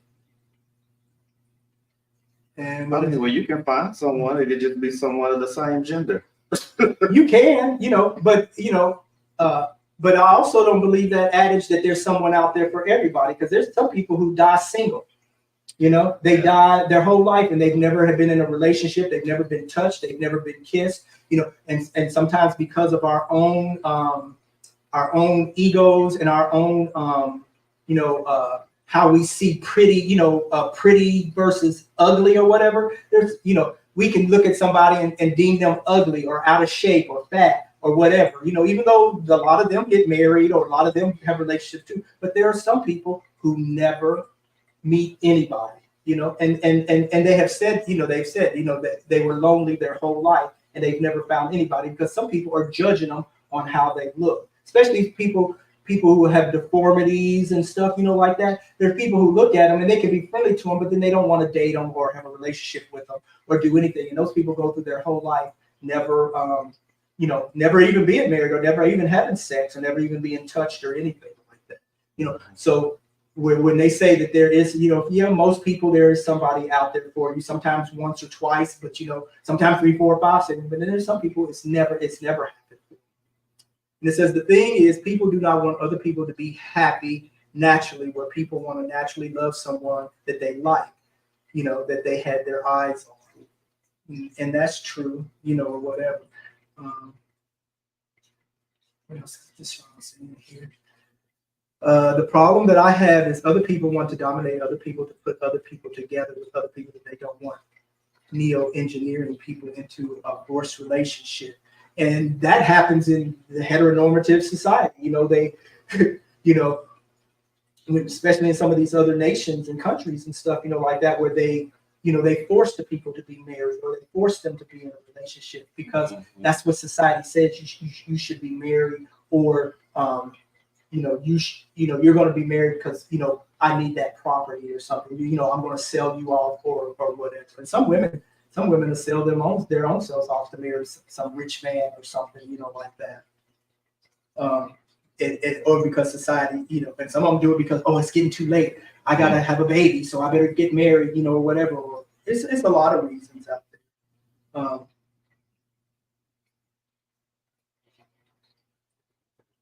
And he says, and I disagree with that. It's kind. Oh, sorry. You want to take it on? Yeah. Oh. He says, and I disagree with that. It's kind of like being in slavery, and the white man said, "You go breed today." Yeah. What were you putting up, Charles? No, I thought I was putting it where I could see it, but I actually took it off. I thought I was trying to make it big because I wanted to see what he said too. Yeah. Yeah. But I also have some ways that we see it in media too, like, you know, movies, TV shows, they're always portraying the heterosexual relationships. It's like, even in, you know, as we talked about the job, we talked about, you know, churches, worship, and talked about schools, how it should be included into the curriculum or whatever. Or even just having some jobs, they can do like surveys and hear from your people. Like, because we used to get them all the time where they would give us like surveys or like little, what is it? I guess surveys for lack of a better word, where we could like tell them how we felt as being an employee here and how we wanted change or whatever. And they supposedly considered all that to make changes.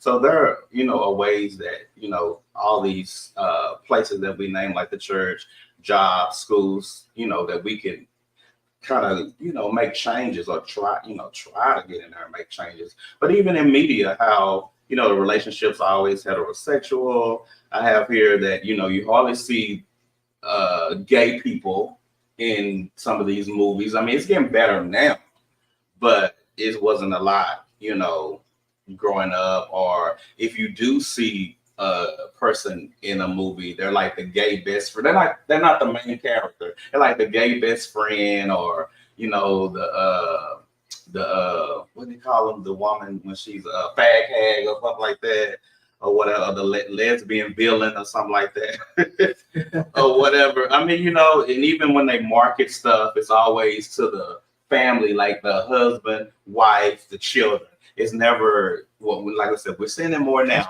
but it's hardly ever like the woman, or the man, Mm-hmm. or they'll never use like language that it, you know, includes us. It's always like man, woman. It's never like all people or all genders or whatever. Mm-hmm. So we do see this, you know, even in media that keeps this heteronormative going on or whatever. So, but thankfully, we are seeing the change. We are seeing where people are being more diverse in, you know, the media, in movies and stuff like that.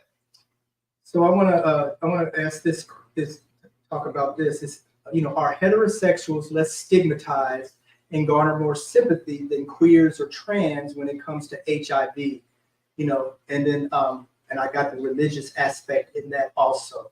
So are heterosexuals less stigmatized?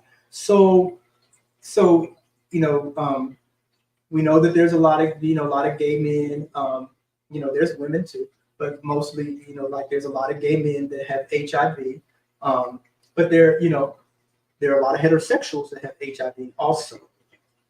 But when a gay person, just say a gay man says he has HIV, do you think this is outside of the gay community? Because, you know, they get stigmatized inside the gay community too if they say they have HIV.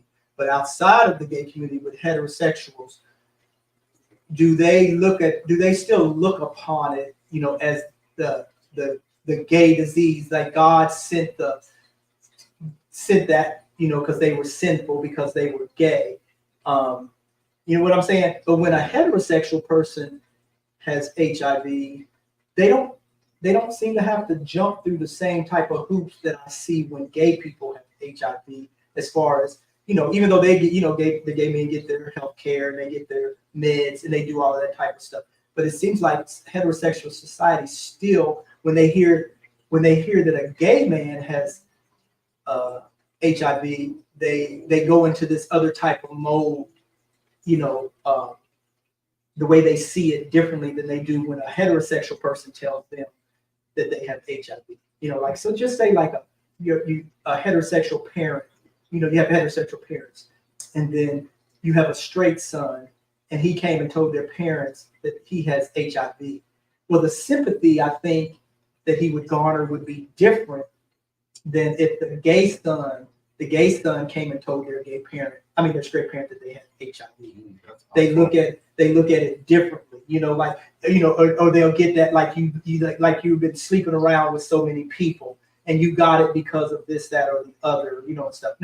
Now views and mindsets are changing, you know what I'm saying? But it's still out there. It's still stigmatized when a gay man tells his friends or relatives and stuff, they'll get that more of that look like, what did you do? Or you've been promiscuous, or you got it because this is, this, not realizing that people can get it for all the same reasons that heterosexual people get it, through sex, drugs, blood, all type of things. You know what I'm saying? Mm-hmm.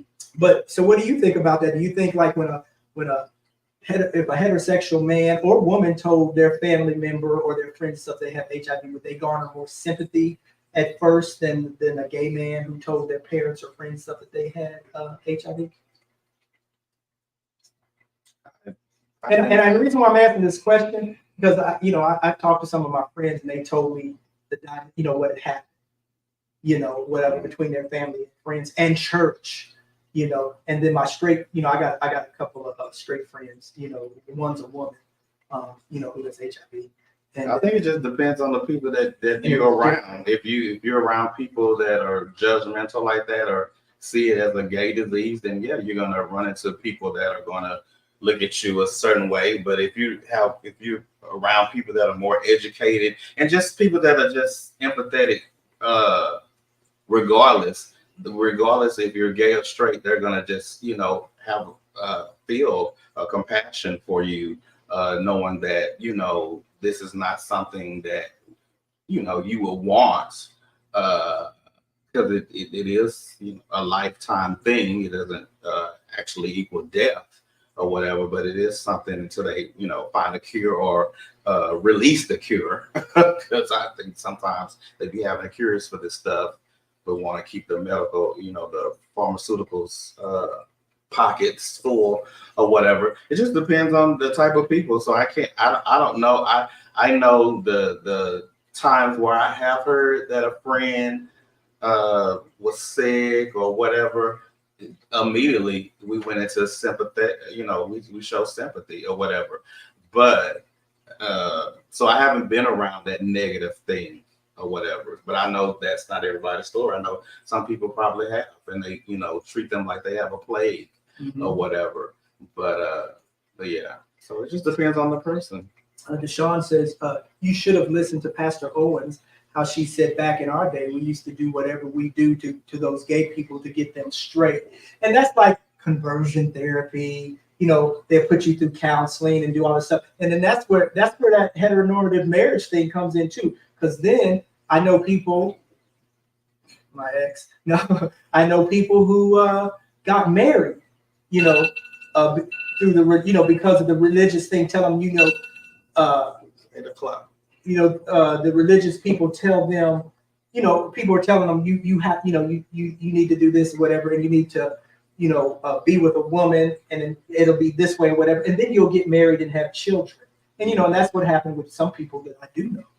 And see, like, that's what I'm saying. So, like, pastors like that, if they want to see, I feel like if you want to see growth, if you want to change lives, you're going to have to come to a point where you go get training or you get educate yourself to know that everybody in your congregation is not straight. They're not going to be, the female's not going to be with a guy. That guy's not going to be with a girl. Everybody in there is not heterosexual, but from their belief and from their teaching and just from this heteronormative idea, that's what they think or whatever.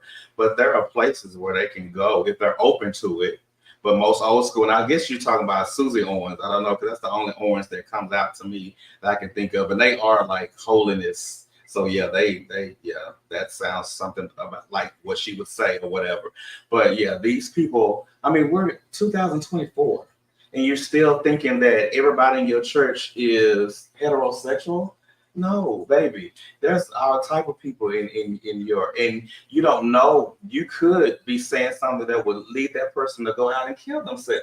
Because you done said the most awful things from the pulpit about the way they're living, you know, their authentic self or whatever, and they could already, you know, they're already struggling with that, and now you're not condemning them to hell, or you're telling them that they're wrong. And to me, that's one of the major issues that a lot of people, you know, may hide or may not be outgoing with, you know, their relationships with same sex, is because they haven't even come to terms with their homosexuality. They haven't even come to terms with that. And until you come to terms with that, of course you're going to hide it. Of course you're going to be afraid to share this. And of course you're going to be, you know, so until you are okay with that, first of all, and being you, you're never going to be comfortable. You can even be in a gay scene. And because you still haven't worked out those inner issues with, you know, your gayness or whatever, you feel uncomfortable there. That would be, you know, the DLs or whoever, you know, whatever. You feel like, you know, oh my God, I got to hide. I don't know what you're hiding for. You in a gay club. I mean, you know, whatever. So yeah. Yeah, that's a heteronormative way of thinking as far as religious go too, because they think it's okay for them to spew that type of stuff. That's normal, you know. I mean, yeah, that's their they belief. think they think that's normal, and it shouldn't be challenged or whatever. But that's, you know, that's their belief, and they think that's okay to try to convert you to heterosexuality. I was watching Joe and Jay's video earlier today, and they were talking about that exact subject, you know, on conversion therapy, you know, and that's a heteronormative thing. You know, gays ain't trying to, you know, gays who are out, you know, whatever, or gays or whatever, we're not trying to convert, you know, we're not trying to get a group and stuff or a conversion therapy session going to harm ourselves like that, you know, or whatever. Those are heterosexuals doing that, you know, pulling us into that. And then we go into it because we think we can be heteronormative also. You know, and we can grow up and be married and have kids and follow that plan, you know, I guess God's plan or whatever. Also, you know, and that's a very heteronormative way of thinking, and they think that that's okay. And then Jay and Joe, they said they definitely are. I also find it weird that the PrEP commercials are marked to the gay community, which helps keep the notion that it's a gay disease, which is crazy. And 100%, that's what I was, you know, I wish I had thought about that at the time, because that's what I was thinking about. You know, across my TV screen when I'm watching stuff all the time, it's all these PrEP commercials. Now, in these PrEP commercials and HIV commercials, they will show one or two heterosexual couples. Right. But most of them, they're showing all these gay men, you know, and stuff, you know, like that, you know, smiling and hugging and just doing all this whatever. You know, whatever, but they are, you know, they gear it towards the gay community, you know, more so than they do the straight community, because they tend to have a little bit, to me, you know, and this is my opinion, you know, but you know, heterosexuals tend to have more sympathy towards other heterosexuals when they find out that they have HIV,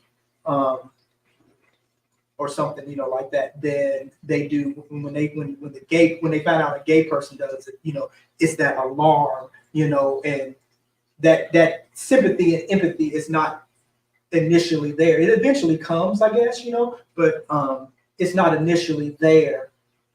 That, you know, at the onset when they first find out that person has HIV. Not all, you know, but a lot of them do, where they, you know, when a straight woman or something says that they have HIV, they're just outpoured with sympathy and what can we do, you know, and so and so. But when they first hear of the gay man tells them or whatever and stuff, it's like you were promiscuous, or you're out, you know, you're being a hoe, you know, you know what I'm saying, or God brought the wrath upon you for being gay.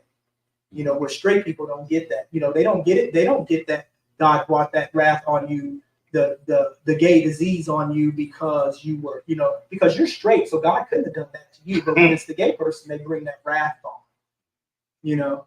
And I wonder what the data is now, because I know at one point it was like Black women were like the at the top of statistics as far as getting HIV, HIV and AIDS or whatever. So I wonder why you don't see more. The statistics are out there. There's more heterosexuals in the whole world than HIV. Because there's more heterosexuals in the world. And then and out through Africa and other places, and stuff like that, where it had ran rampant and stuff, like that, and they didn't get the medicines and stuff, or just sometimes lifestyle, or whatever. But the statistics are there. Black so women, it's not gay men women, though. So it's I guess what I'm trying to say is why as far as the HIV and stuff. That's why I'm asking. Black gay men. Because at first it used to be black women. At one time, the last time I looked at it, and everybody was like, because everybody was saying it was like black women. Black women. They, a lot of black women have it now. But black gay men,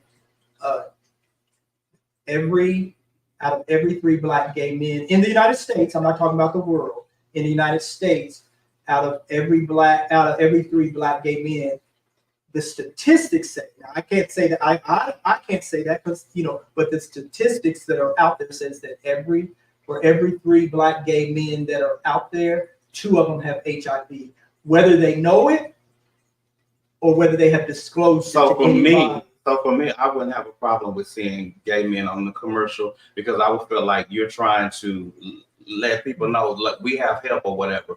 But to make it seem like this is the only community that is affected by it, then no. Yeah, but if you're trying to get representation, and it should be, and most commercials I've seen, that's what I've seen. I've seen like women, and I've seen gay. So I'm pretty sure there are commercials that only show gay men, but I've been seeing a lot of them where it's like all kind of couples, which I do like that because it's not just a gay disease or whatever. Right.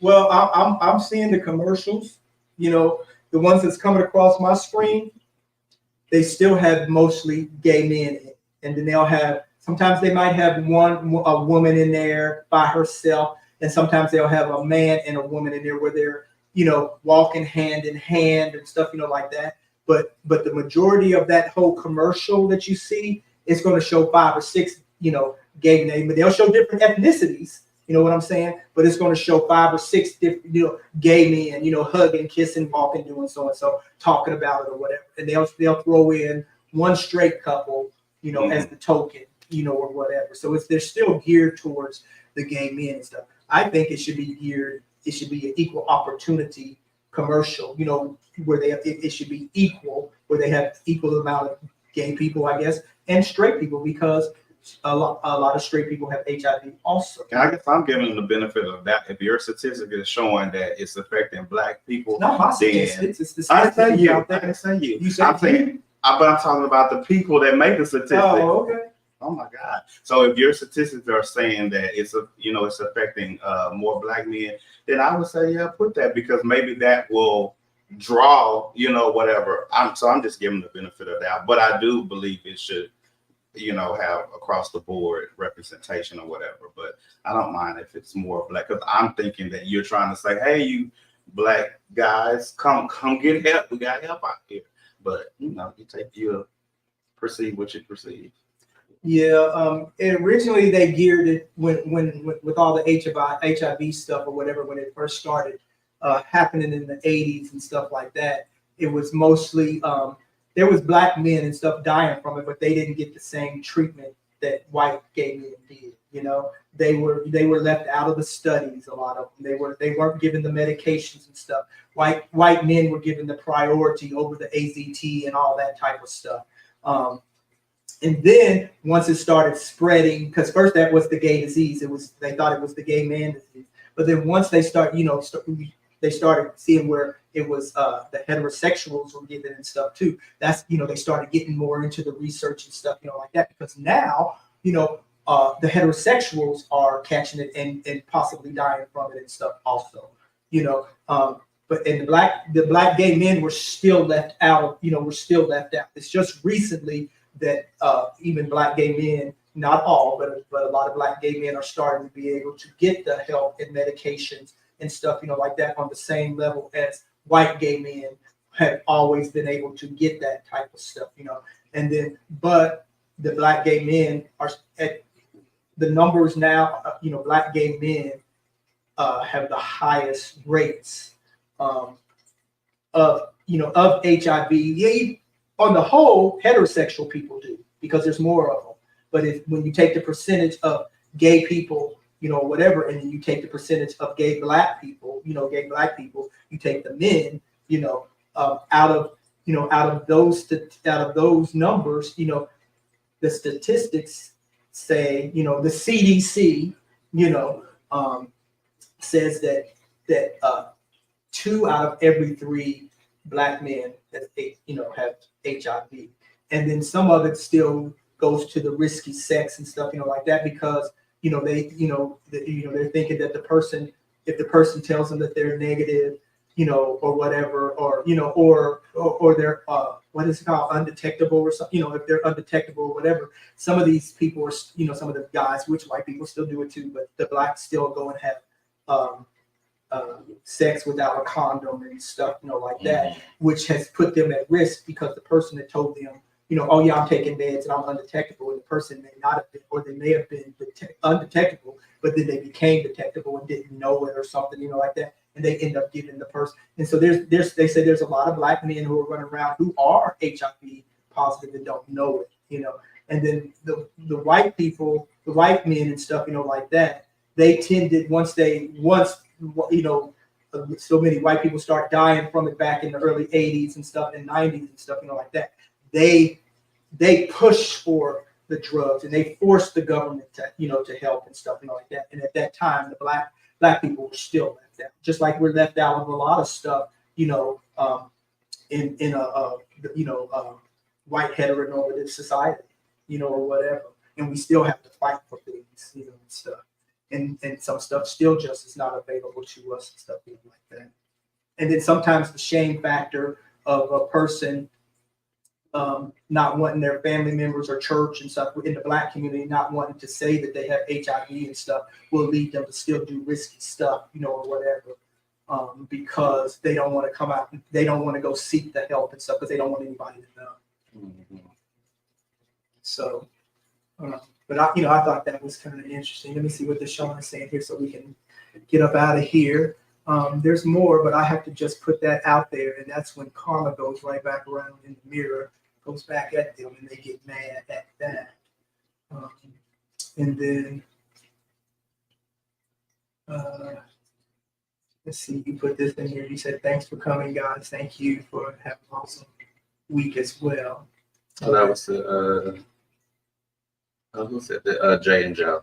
Oh, okay. Yeah, because they said they had to leave. You have a great week as week, Deshaun. Okay. But yeah, I mean, you see a lot of heteronormative in society, like the men are supposed to be the breadwinners, women are supposed to be the caregivers, right? And, the marriage customs and weddings and the showers, they're all geared to, the male and female, even the family expectations, they assume you're going to have a heterosexual partner and children. And I mean, you can have the children, but my partner may not be of the opposite sex or whatever. And even when you go to social gatherings or whatever, it's almost like it's set up for straight couples, mm-hmm. or families that are hetero. Yeah, it is. So I mean, people have to break out of that. People are not going to always fit your norm, or they even use language like, like I said, husband, wife, boyfriend, girlfriend. It may not be that way with me, or even religious traditions interpreting the Bible to only promote heterosexual and traditional gender roles, education, not including LGBTQ history or their issues or perspectives and their materials.